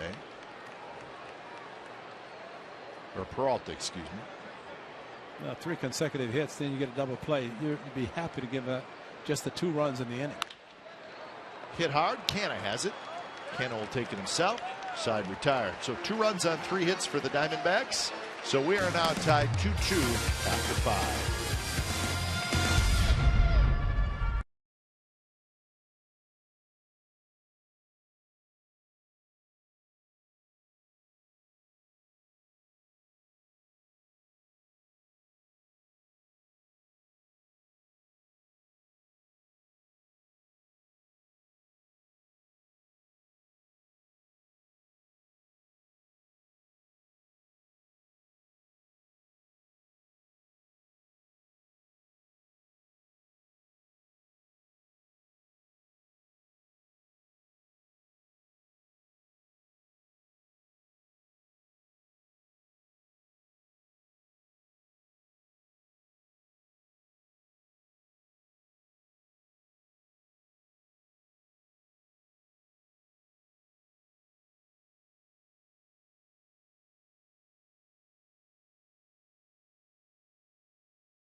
Like longest home runs in Chase Field history.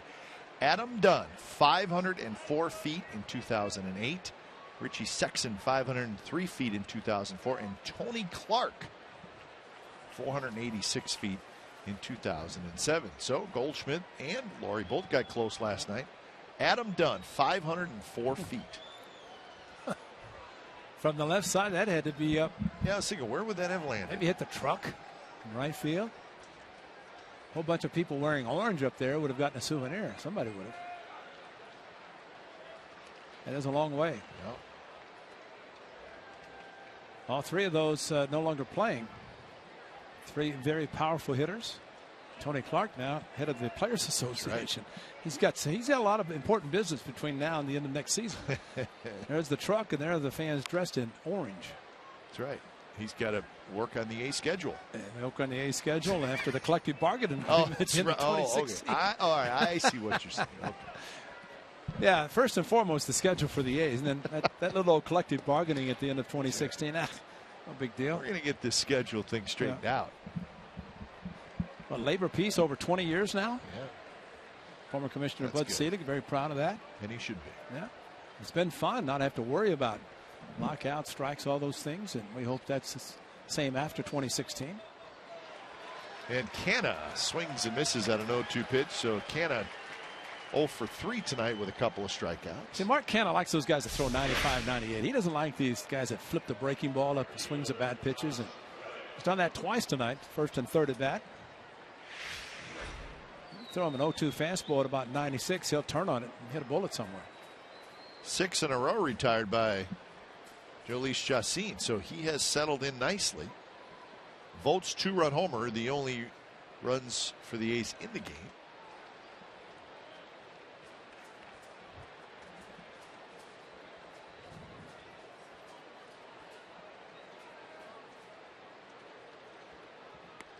Curveball, and it drops right in their first strike. The Royals beat the Rays again, 6-3 the final there. Tampa Bay cannot afford to keep losing. The Rays are now 4 games back of the second wild card team, which is the Rangers, with 3 teams ahead of them. And the Royals get win number 80 on the year. The other way with the shift on, and Reddick lines one to left. He made it look easy. Well, we're going to look at the pitch, and we're going to see, with the shift to the right side, why this pitch is thrown where it is, or where it was. And not surprised that Josh Reddick to go to right field because it was out there for him to do exactly this. Look at the location of this pitch. They're playing him to pull. That pitch as Castillo set up inside, but it was outside, and maybe the intent was there, but the result was not from the pitcher standpoint. But Josh Reddick, smart hitting again, going opposite field against the shift.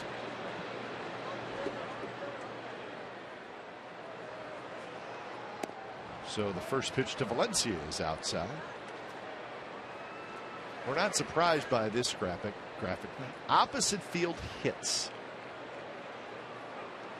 This year, more than any other in the last 4 years, 30 opposite field hits for Reddick. 2012 when he hit 32 home runs, most of those were to right field, but 28 to left of the hits. And you're right about this year, especially the way they're pitching him. He's not striking out. He's hitting balls in the opposite field. He doesn't want to talk to Paul Goldschmidt.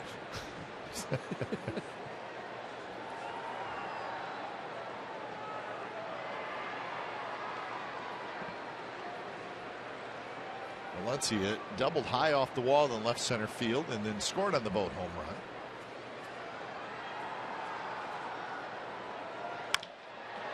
Tap toward third, charged by Lamb. He'll go to first to get Valencia. So 2 outs. The A's do have the go-ahead run at second base.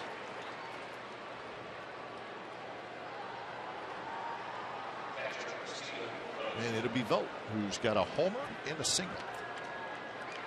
Aaron Hill got to second base expecting to throw from Lamb. Lamb looked at him and realized that Reddick was there pretty quickly, and instead of getting the lead runner, took the sure out of first with 2 outs. That's all that in the same motion where you can start to move towards first, look to second, and then realize better get the sure out. First pitch to Vogt is down and in. Well, into the pool, but again, Stephen Vogt just trying to open up and pull the ball to advance Valencia, who had doubled, and into the splashdown. Into the pool, and Stephen Vogt. 3 in this month of August. Last on the 14th. So 1-1 to Vogt. That was home run number 17 for Stephen.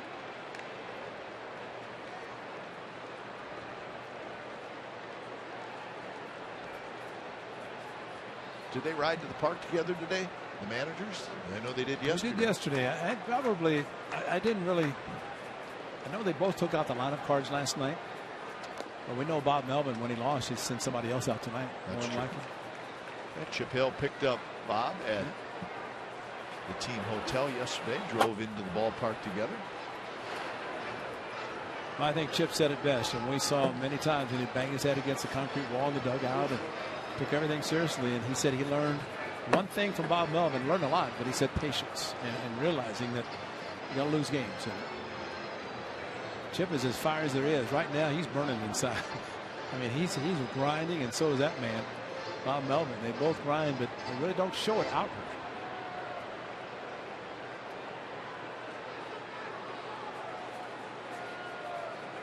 Well, it certainly sounds like the Diamondbacks and their front office are very happy with the job that Chip Hale is doing. D-backs 63 and 65 right now.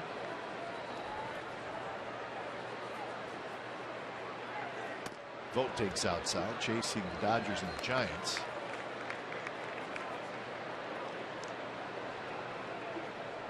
If some of these young starting pitchers can go to the next level, they have a chance to be a very good team.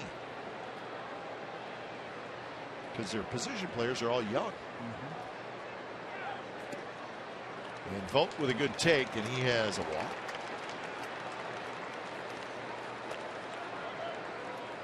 Looks like our good friends from the right field bleachers. It's right field Will right there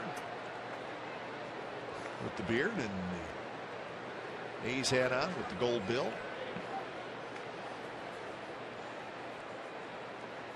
So I'm sure they're having a good time down here in Phoenix.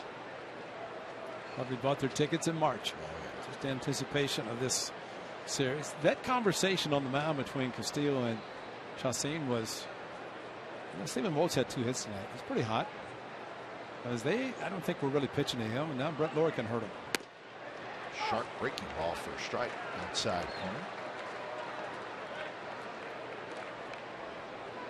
Chacin, looks like he has a pretty good breaking ball. And he's not afraid to use it.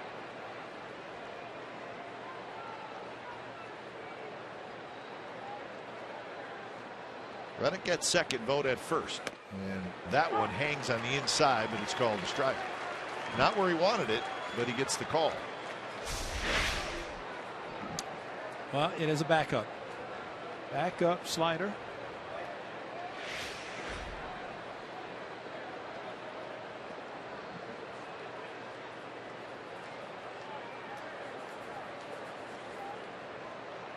Quick look to Reddick, who's really not being held on.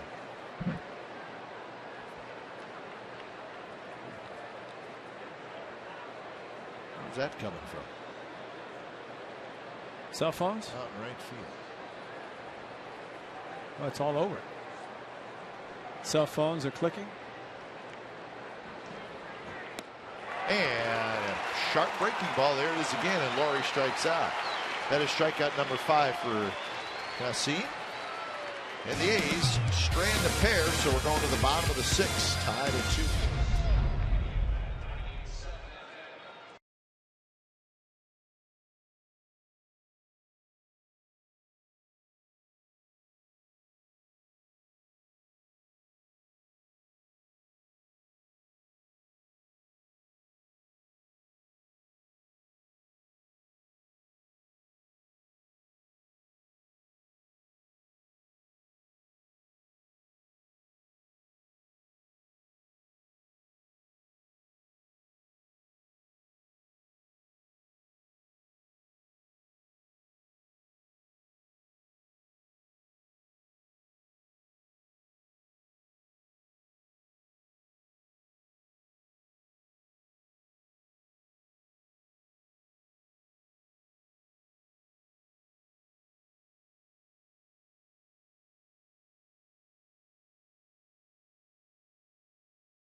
Got the A's on the board early. 17th home run, the splashdown in right center field into the pool.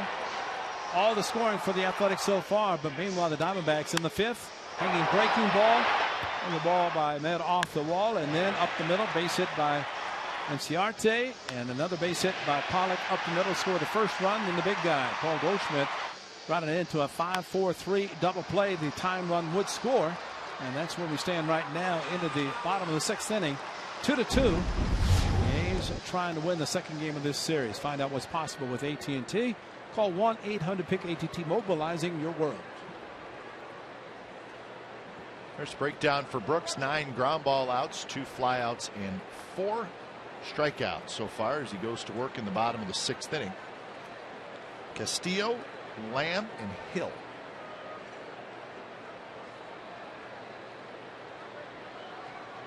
So Brooks, pitch number 70, is on the inside corner for a strike. Right before the game, the Diamondbacks, or at least it came across social media, that they had traded one of their relievers, Addison Reed, who opened the season as their closer. Struggled, lost his job, now pitching better lately as Castillo has a base hit to center field. But they said Addison Reed traded to the New York Mets for a couple of minor leaguers. There's the numbers for Addison Reed, big tall right-hander, originally with the White Sox. So the Mets get a reliever, and it's Addison Reed from the Diamondbacks. Ziegler took over the closing job. So another sign that you can still make these trades. Just got to get the player through waivers. If he clears waivers, then it's regular old trade.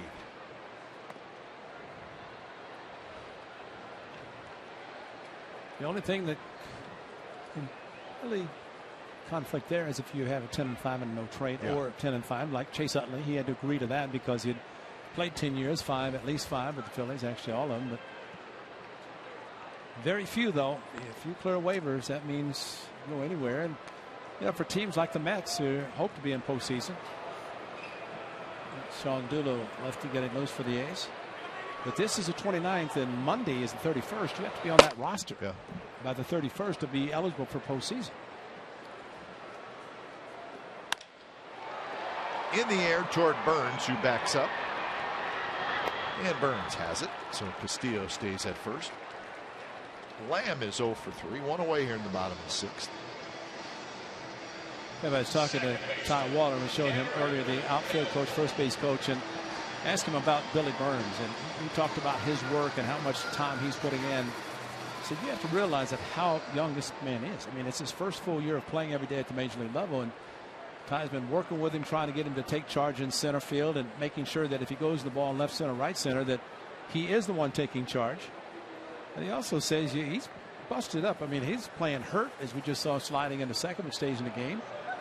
And you run out there as many times as he has, it does take its toll on you. He's getting better and better. His arm strength is going to get better. And it'll be interesting to watch Billy Burns play through the month of September. That's right. Because that's when, listen, everybody gets tired in September, and he'll be doing it for the first time.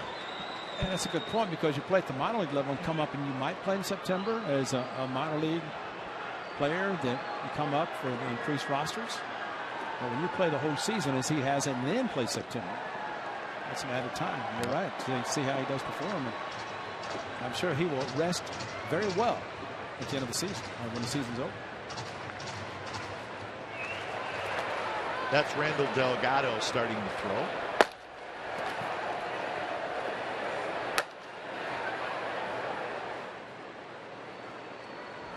One and one to Aaron Hill, and it's on the ground, could be two.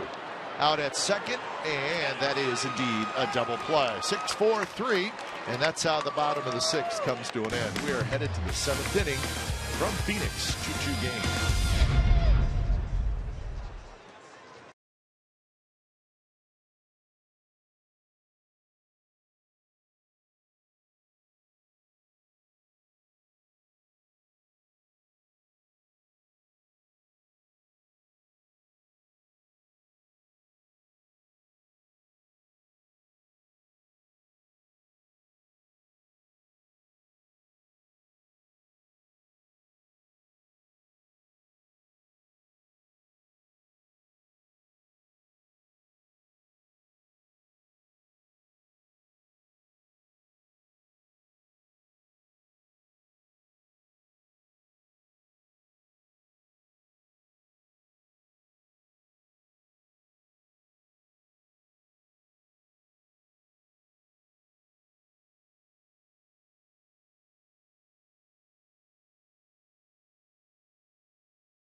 Fan photo of the game. Tweet your strongest fan photo to CSNCA, Data Strong Fan, and you just might see yourself in an upcoming broadcast. It's brought to you by T-Mobile. Tonight's fan photos from John Hanson. A couple of A's fans. And Maybe they're watching tonight. Looks like they're watching a game at the Coliseum right there. Yeah, I'd like to know who Doris Candiotti's rooting for tonight. She's an A's fan, but her son works for the Diamondbacks. A's. Yeah, think so. Yep. I mean, if you're in Concord watching a game tonight on Comcast Sportsnet California, rooting for the A's. Doris would never ever cheer against the Athletics. Tom played for the A's in 98, 99, a couple of years throwing a knuckleball. Top of the 7th inning. It's a 2-2 game. Both starting pitchers still out there. Jhoulys Chacín making his second start with the Diamondbacks. He's been good. Some action in the A's bullpen. Rodriguez. Pitcher due up third, and that is the difference in the National League parks, where you might be pitching well, but if it's a tie game, you're down. Hit well to the gap in left center, but good speed by David Peralta. He gets over there, tracks it down, 1 out. So Coco hit that ball well the other way. There's nothing to show for it. He's 0 for 3, and here's Marcus Semien. It's amazing. Identical to last night. Tie game. 7th inning. Pitcher due up third. Semien hitting. Sonny Gray was in the on-deck circle. Billy Butler's going to come out. Looks like he's going to hit regardless, and A's will go to the bullpen. Well, the DH did not start last night nor tonight.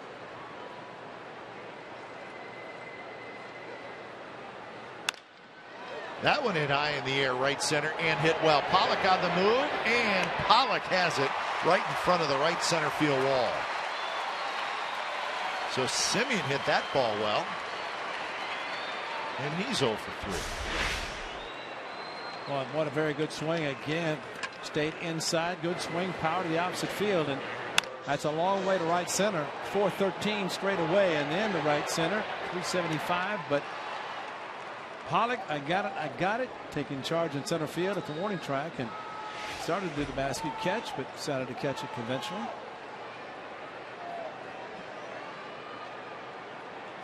So with 2 outs, Butler pinch hits, and he takes that slider for a strike.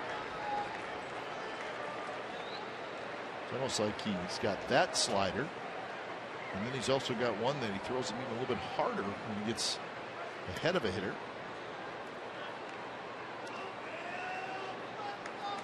Which is not uncommon.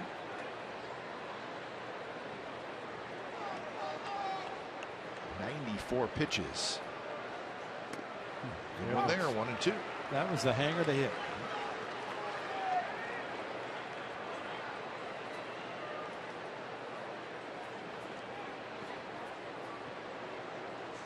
So Butler, his first action in this series. And he threw it again, and he strikes out Butler. 3 up, 3 down inning for Jhoulys Chacín. 7th inning stretch coming up from Chase Field. A's 2, Diamondbacks 2.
Only 2 runs for the A's. The Diamondbacks got 2 in the bottom of the 5th to tie it. So 2-2. Now bottom of the 7th inning. And when it's time for change, think Speedy Oil Change and Tune-Up. It's your oil change, tune-up, and smog expert. So Fernando Rodriguez comes in. So it'll be a no decision for Aaron Brooks. But he did a good job, and he got in trouble. He was able to work his way out of it. I think that's the best thing about what he did tonight. 11 ground ball outs, which is outstanding. Probably could have gone out for another inning, but the way the National League parks are, that this is the way he finishes. Been a good outing for Aaron Brooks. Short notice once again.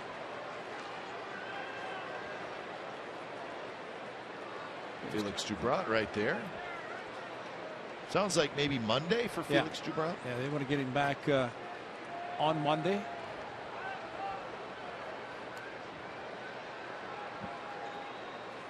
This is Yasmani Tomas pinch hitting. And he swings at the first pitch and he grounds out. So Tomas was hitting for Chacin. And that's out number 1. Mr. Mark Grace about Tomas and said he's going to be good. And he said, yeah, but he's got him in weights. And he's at 270 pounds. So probably not what's reported in the media guy, but he is a big lad.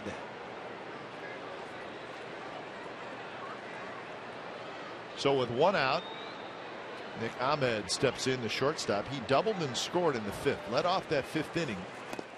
Hit a ball off the top of the left center field wall. He almost hit it out.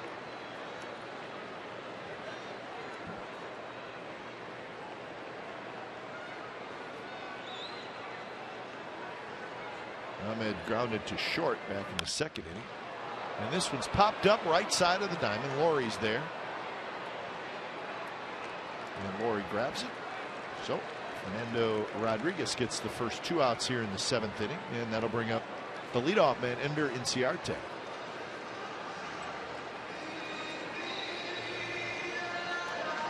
Big night for Inciarte. 3 singles and a run scored. He was 0 for 3 with a walk last night. There you go. Inciarte, Pollock, Goldschmidt, Peralta. First 4 hitters for the Diamondbacks. That's a pretty good foursome. All hitting over or near 300. I think that's why, as we mentioned last night, Bob Melvin was quick to point out that the Diamondbacks have an excellent offense. As you also mentioned, the pitching, if it improves, they're going to be a force in the National League West. You have to think pitching is always a premium. You can try to sign free agents in the offseason, try to figure out who's going to be there. Dave Stewart might make a comeback. Yep.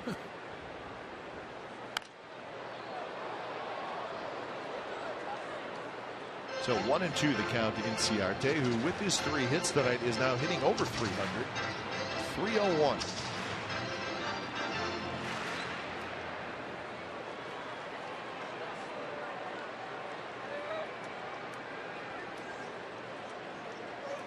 Big curve is blocked by Stephen Vogt. Angels and the Indians are tied 3-3, bottom of the 7th inning in Cleveland. Angels a game and a half back of the second wild card team, Rangers. Angels just trying to get something going. They haven't had a winning streak in a while. So they're chasing the Rangers and the Yankees. Although the Angels and the Rangers still play 7 times this year. Well, the A's will host the Angels starting Monday. Yeah. See how both teams do without batting practice. That's right.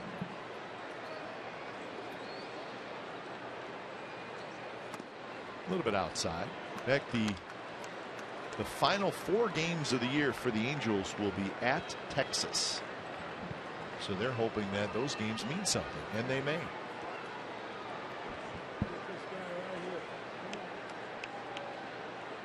Three 2 pitches, low, he walked out.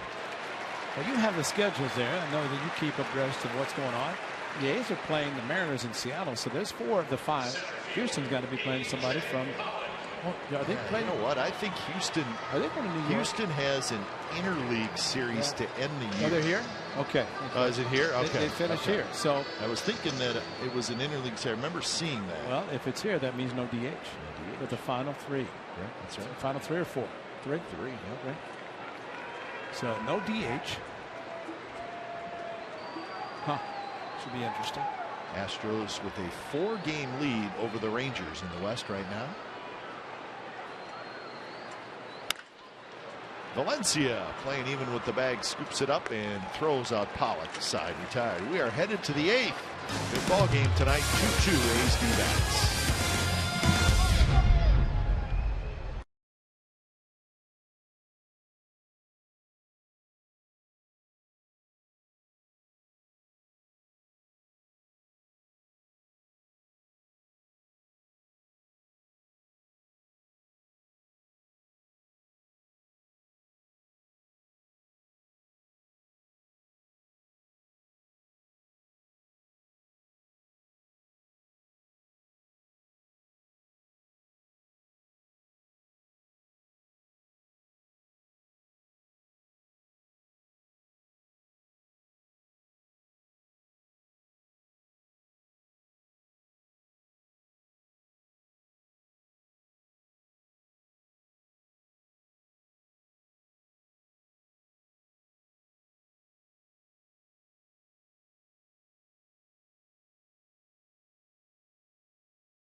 The 5th at the 6:05 p.m. game for the final fireworks show of the season that celebrates Green Day's induction into the Rock and Roll Hall of Fame. The East Bay natives and longtime A's fans will be in attendance for a special pregame presentation, followed by a postgame fireworks show set to the music of this iconic rock band. Fans are invited to watch the show from the field, but please note, space is limited.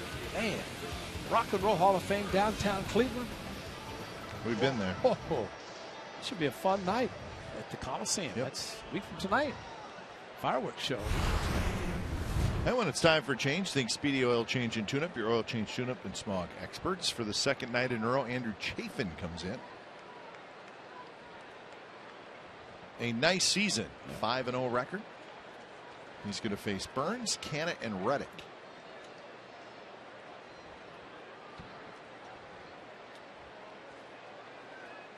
So Chacin, 7 innings. So he pitched very well. 5 hits, 2 runs, 2 walks, 6 strikeouts, and 94 pitches.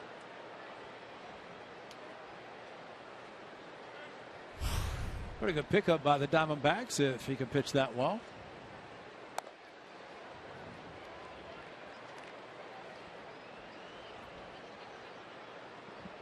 Billy Burns, his breakdown as far as right left.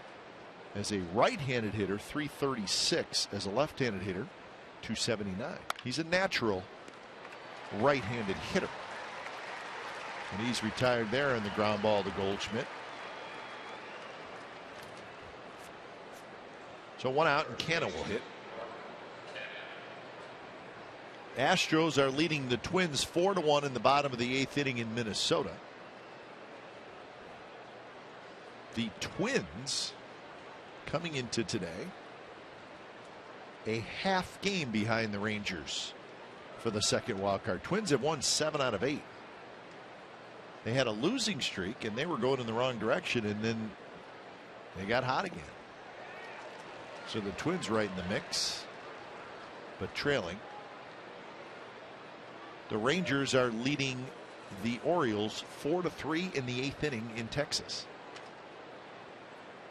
Rangers have won 11 out of their last 15.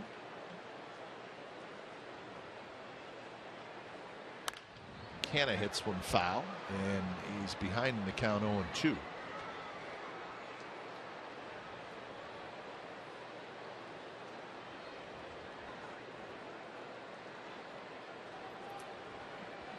Canna got a first pitch changeup, so this is where your catcher really controls what's going on there. Chafin coming in out of the bullpen. 7 innings of work by Chacin. A lot of off-speed pitches. A couple of strikeouts with Canna. Castillo calling the off-speed pitches. There's another one. That's why a lot of times, and there's always scouting reports on pitchers. Well, better also scout a catcher. How he calls a game. And in the case of Castillo in the game, the first 7, and seeing that Canna is swinging through some off-speed pitches, and so far he's staying with that even with the new pitcher.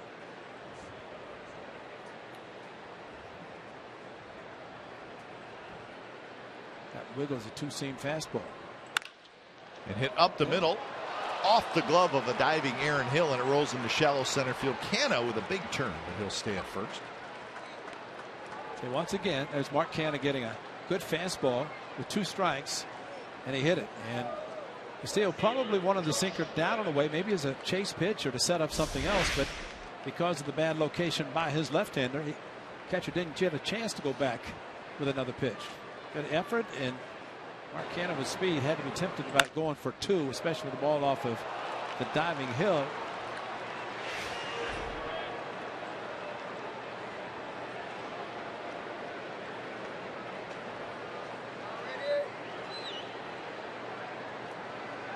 So Canna aboard for Reddick, who takes outside.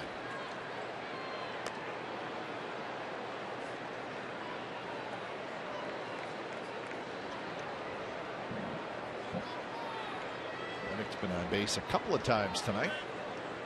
Single and a walk.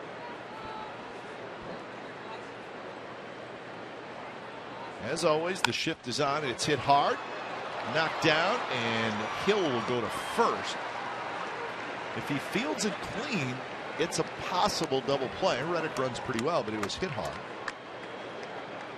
But Hill could not pick it up clean. And at worst, they get the lead runner. And with the shift, it's going to be, boy, off that high home, you can see again the rotation. Hill missing it, but boy, you had one guy going behind the runner, or the infielder covering second. It looked like a basketball. Yeah, shift. I saw that. They were going. That was. It would have been. I think it was Lamb. I think they moved Lamb over behind second, and he's the guy that had to hurry hustle over the third. Yeah, watch this. This is kind of interesting with the shift. See, here they come. Around. He takes off, and he had to do that. Yeah, it's great. So we'll see if Chip makes the change. Valencia is the hitter, although the bullpen is empty. So I take that back now. Just now, it looks like Delgado gets back up to throw, but they're going to leave Chafin in there, and he will face Valencia. Canna is at second. Another strategy, and maybe just the opposite of what is the right-hander. But remember a couple of innings ago, Stephen Vogt up with Laurie Dew up, actually followed him, ended up striking out in the slider. Yeah, they're going to intentionally walk Valencia to get the lefty to face Vogt. So more of a strategy by Chip Hale to decide what Chafin wanted to do.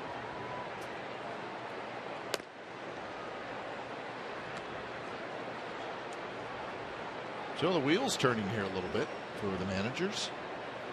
So Harry Chafin, cats in the cradle, right? Yeah. Harry Chappis, shortstop for the White Sox. That's right. Little guy. Yeah. He was in that 5'7" crew. He was very little. Yeah, he may have been smaller than that. And I want to go to the singer. Yeah. It's a good song. It is a good song. So Stephen Vogt. And he, at the beginning of the season, and granted he was hot, swinging the bat well, and a lot of times these things would happen right here where they'd potentially walk a right-handed hitter with a left-handed pitcher on the mound to pitch to Steven. Claudio from Texas was brought in. Hit a home run off him. It was a 3-run shot. And Stephen Vogt will try to do something against this lefty, and middle infielders are deciding how they're going to position Stephen Vogt. Outfield is going to play him straight up. Infield, slightly pull. Stephen Vogt probably will be thinking left field with this lefty pitching probably to the outside part of the plate. Well, not a shift. Ahmed has slid over towards second base, but still on the left side of the diamond. First pitch to Vogt, slider down, and the count is 1-0. Top of the 8th. Go ahead run at second base for the Athletics.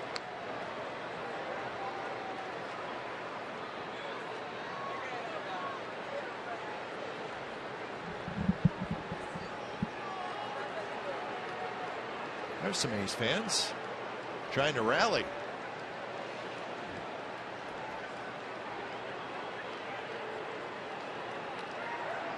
Another slider and a good take by Vogt, and now it's 2-0. I don't know if Stephen Vogt can hear that crew yelling, "We believe in Stephen Vogt." 35,000 plus on hand, mostly Diamondbacks fans. And a big crowd for this Saturday late afternoon, early evening game.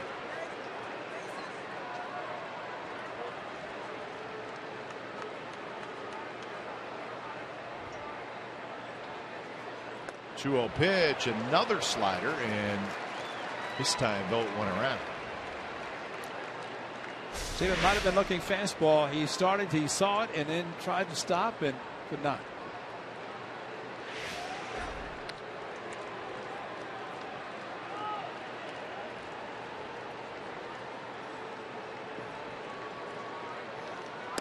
And that time a fastball, and it didn't miss by much, but it's 3-1.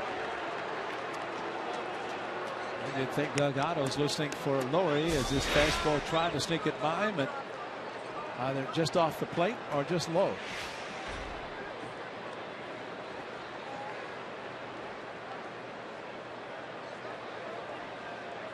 So 3-1. Lowry would be next. Behind home plate's a great shot because you can see what the hitters are looking into with the batter's background, the hitter's background. All green in center field, high wall. Just trying to get as much help as possible. And that one hit hard, but foul. He's looking slider, got a fastball, and too tempted to swing at it instead of letting it go when he was looking slider. Better look slider now. Better look for anything. Stay back, and if you get a fastball, foul it again. But slider, if you stay on it, maybe hit it to left field.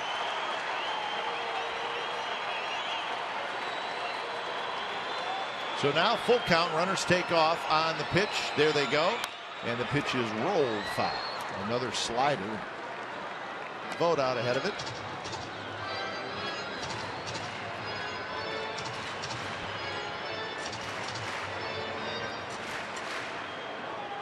So we'll do the full count again.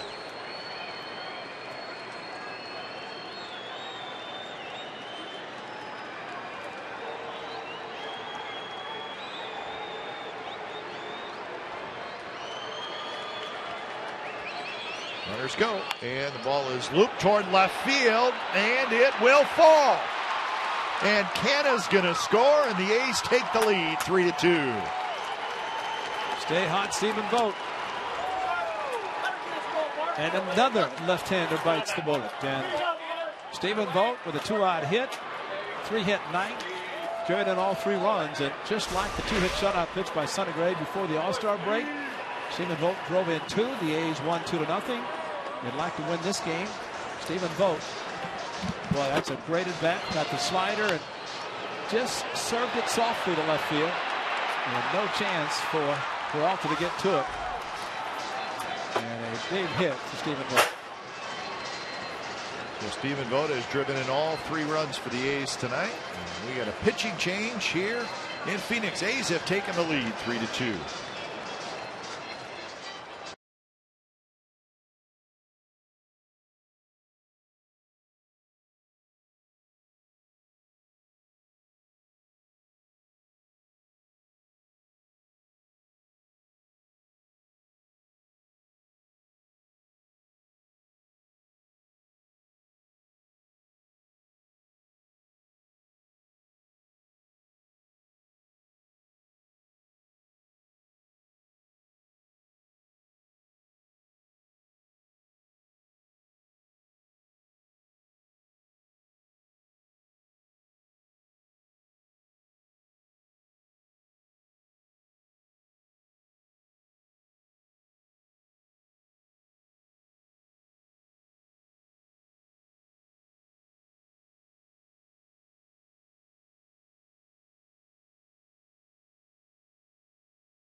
is brought to you by Toyota, the full-line automaker with the longest-lasting vehicles in America.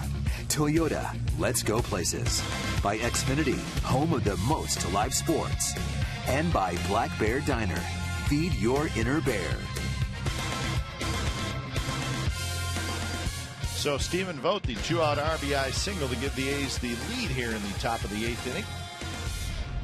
So Chip Hale back to the bullpen, and he brings in Randall Delgado. Delgado also pitched last night. He's 5-3 with a 3.09 ERA. So he'll face Laurie with Valencia at third, Vogt at first, 2 away. Stephen Vogt with the 3 RBIs tonight now has 66 on the year. Well, the new pitcher was coming in. He went over the dugout, and first guy to greet him was his other catcher, Josh Phegley, and been a nice tandem for the Athletics, Phegley and Vogt. Laurie chases 1-1 to count. Both support each other a lot, and that's what you like to see on a team. Although they're kind of competitors in that sense, they want to both play every day, but they both believe in each other. They believe in Stephen Vogt. Don't we all? There's Josh Phegley talking to Chris Bassett. Trying to figure out all those numbers on the center field scoreboard. Brett Laurie to play. And again he chases, and it's 1-2. Now the splitter, and it is a pitch that's in the dirt. You try to recognize the spin and know it's going to be down. And not necessarily a good pitch to hit.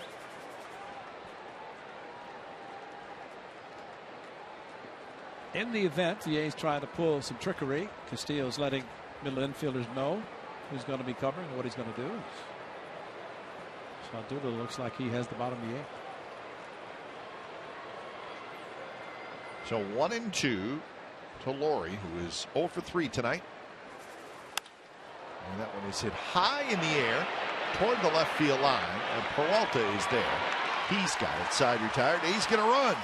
Stephen Vogt with a 2-out RBI hit. So bottom of the 8th coming up. A's now have a 3-2 lead.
Presented by authority of the Oakland Athletics and may not be reproduced or retransmitted in any form, and the accounts and descriptions of this game may not be disseminated without the express written consent of Athletics Investment Group, LLC.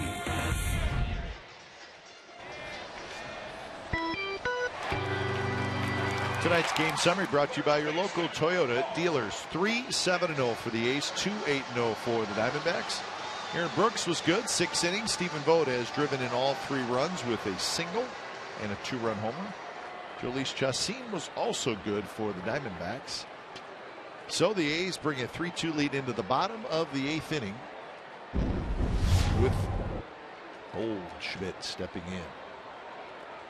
So Rodriguez stays in. Goldschmidt, Peralta, and Castillo here in the 8th. First pitch is a sinker low.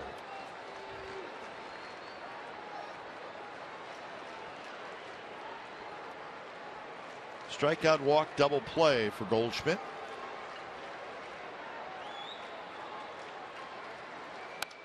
And he got one to hit.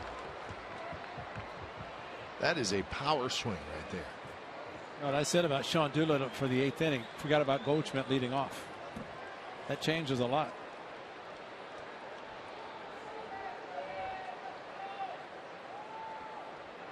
Rodriguez walked a batter in the 7th inning.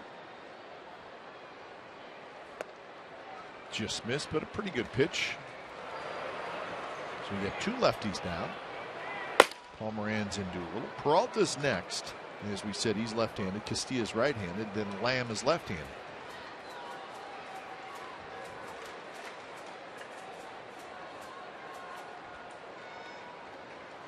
And a swing and a miss. The ball was up and in. And Goldschmidt, who doesn't chase a lot, chased there.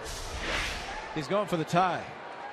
Hook fastball, got it, and the fact that the ball ran up and in the way it did might have got him just enough.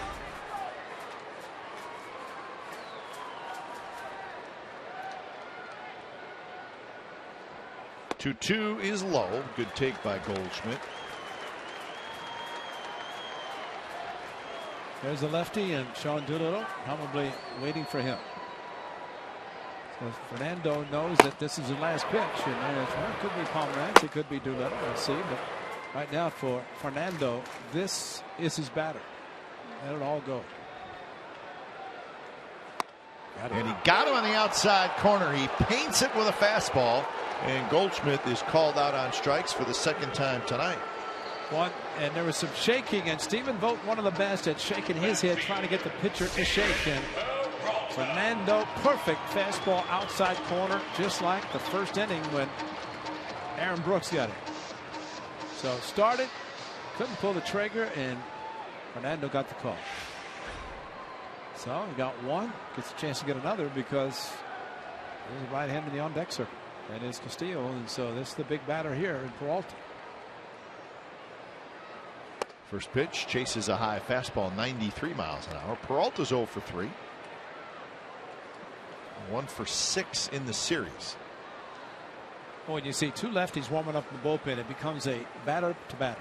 And when he got Paul Goldschmidt, that meant that he gets a chance to get the lefty, and that's a good curveball after a good fastball. So 2 excellent pitches thrown by Fernando.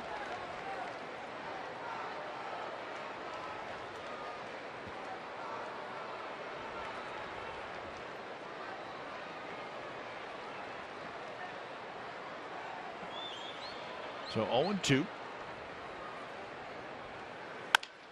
And on the ground, right to Laurie, who has it.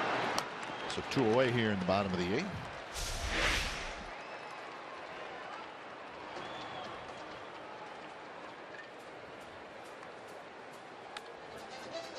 That's a good one right there. I guess in baseball terminology, that would be called a snap. Yeah. Chip Hill said, been there, done that. That was a pretty good one. That was a good. But, you know, that's the intensity of a hitter who knows that a lot depends on him and his success. And I think he was probably frustrated at himself because it was a good pitch. Absolutely. Probably wish he would have swung at it. But for Paul Goldschmidt tonight, I mean, it's been a good night for the A's pitchers against him. I mean, when you consider he walked and kind of pitched around him in his second at bat. We got a double play, got a strikeout in the first, double play in the third, strikeout in the fourth at bat. So a big night, a lot of success against one of the best, if not the best, in the league. Yeah, runners on base and his at bats too. 1-1 the count to Castillo, who is 1 for 3.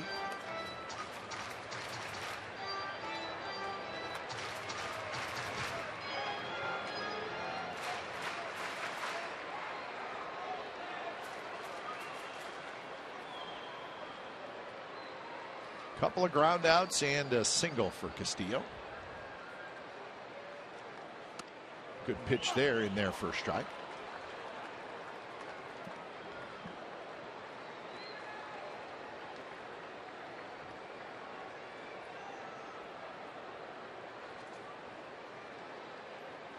So 22 pitches, and Rodriguez trying to give Bob Melvin 2 innings out of the bullpen.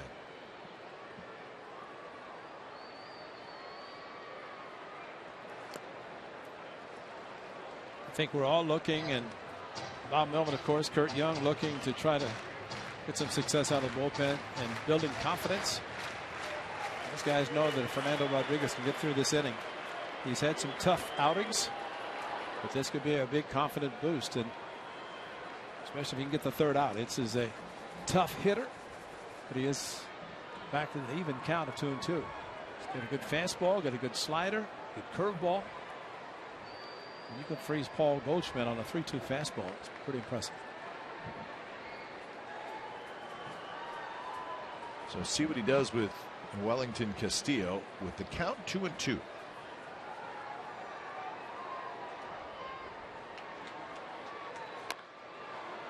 Tapped out in front, and how about Rodriguez, who picks it up, tags Castillo, and a very fine 2 innings of work for Fernando Rodriguez. 9th inning coming up. 3-2 Athletics. Hi, baby.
Sonoma Raceway this weekend. All roads lead to the wine country for the Verizon IndyCar Series season finale. Visit racesonoma.com for more information.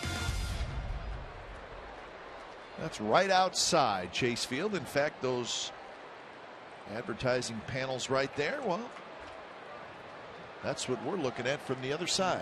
Straight out ahead of us next to the big scoreboard. And if they don't want to open the roof, they can just open those up, right? Flip them open. That's right. There they are from the opposite angle. Didn't Matt Williams hit one through one of those? He may have. When he played for the D-backs. He opened up the flaps and he hit one right through it. Quite a poke.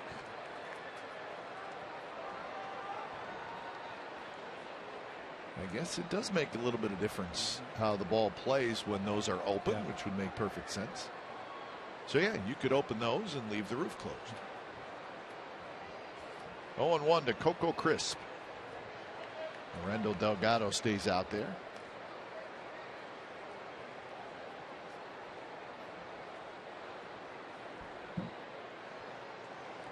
Coco's 0 for 3. Simeon to follow, and then the pitcher spot.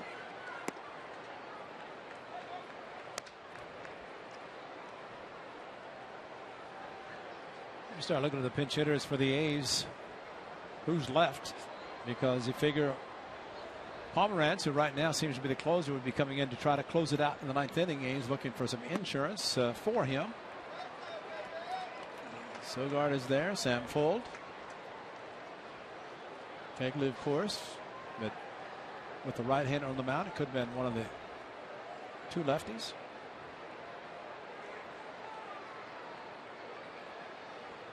Coco takes a strike. A low strike. Very low.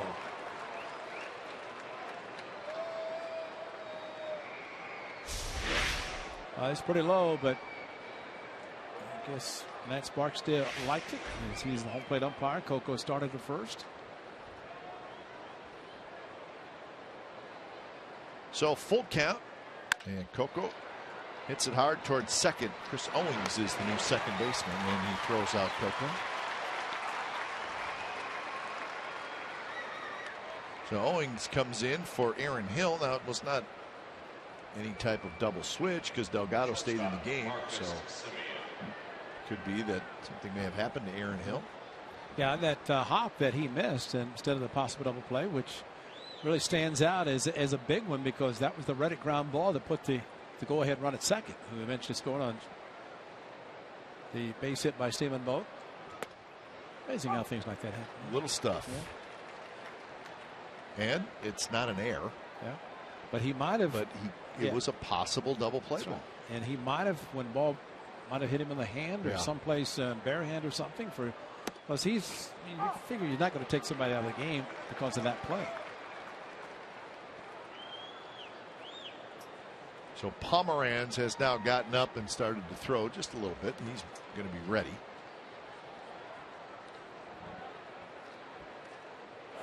So 0-2 the count to Simeon. Smolinski has come out into the on-deck circle.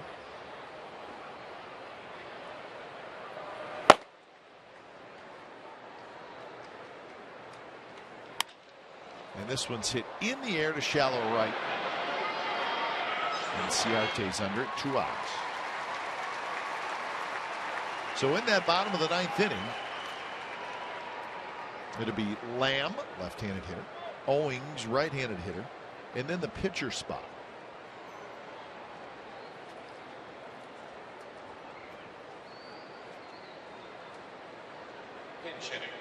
So here's Smolinski. Number 5, Jake Smolinski.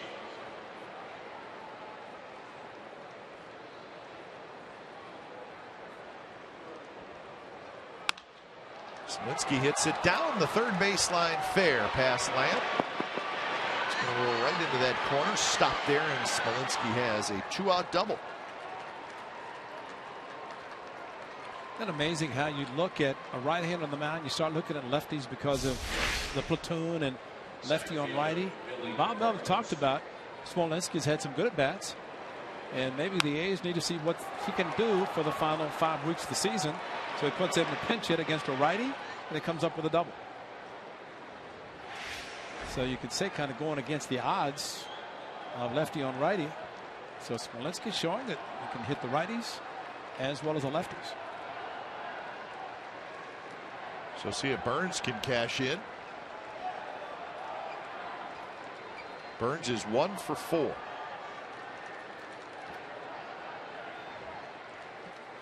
First pitch is looped toward left, but Peralta's there. He's got it side retired. So we are headed to the bottom of the 9th. The A's have a 3-2 lead. Pomeranz coming in to try to close it out.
Tough night last night, but what do you do as a major league player? You bounce back and have a great night the next night. That's what he's done. A 2-run home run to get the A's on the board, and then another base hit to center field. But the big one of the night came on this one. A slider off the lefty down the left field line. Could not get it. It was a left fielder. And in to score is Canna, Stephen Vogt. Driven in all 3 runs. And he is our Honda player of the game. And what a comeback for Stephen Vogt. And probably get tomorrow afternoon off. If Ray's still scheduled to pitch tomorrow, the lefty? I believe so. So if that's the case, then last we saw, it was Robbie Ray. So Stephen figured he's going to catch the first 2, and if that is the case and he's not in there tomorrow, then what a night he has had as Drew Pomeranz comes in to try to close it for the A's. Another 1-run game. Will this one come out with the A's on top? That's right now what they're trying to do. When it's time for change, think Speedy Oil Change and Tune-Up, your oil change tune-up and smog experts. So Pomeranz in, and Smolinski is now in left field.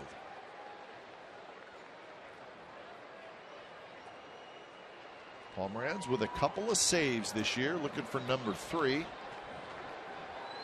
Well, even Bob Melvin thinking about this by taking Crisp out, putting the pitcher in that spot, leaving Smolinski in. So in the event it should come back, the A's hope that is not the case, but kind of somewhat of a double switch anyway, just to think about it. Lamb gets tied up on a fastball up and in, and he swings through it. Lamb is 0 for 3.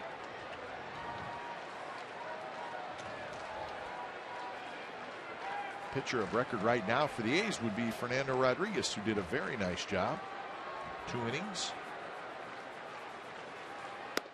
Good pitch. 0-2 to Lamb. Again, Owings to follow, and then the pitcher spot. And the position players that the Diamondbacks have left are both catchers, Saltalamacchia and Oscar Hernandez.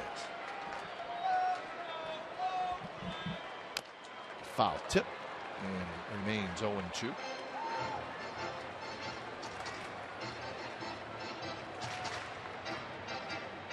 A's postgame live coming up after the game, trying to deliver them a victory to talk about.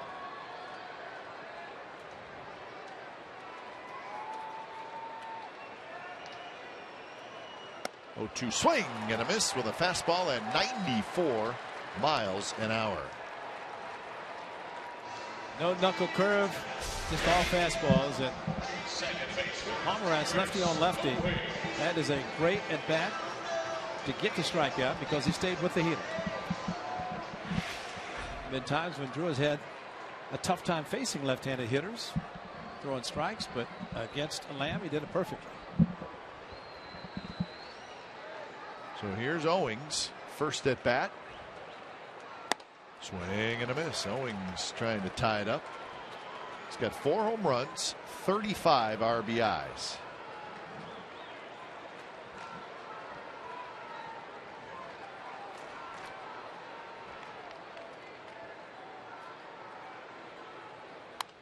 And now it's 0-2. Saltalamacchia is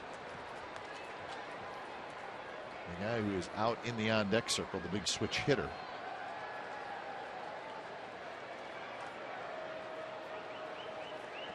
And if you remember him with the Red Sox, Marlins, the long hair. Not anymore. Shaved it.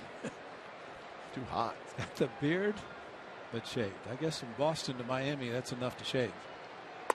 Fastball is high. So all fastballs from Drew Pomeranz. Remember he threw the curveball to Dribble Cabrera in Oakland when the Rays were there, and there was a couple of runners on base.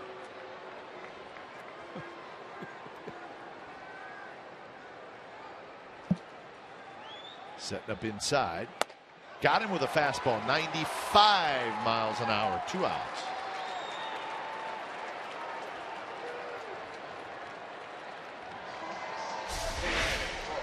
Vogt set up inside. The location of the pitch outside, but a good fastball anyway. And Saltalamacchia is the last hope for the Diamondbacks, and the A's victory and 1 run, second game of the series.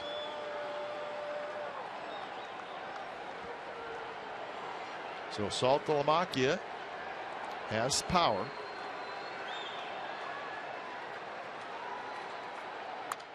And he goes after the first pitch fastball, fouls it back. Goes right into the writers' area of the press box, just down to our right.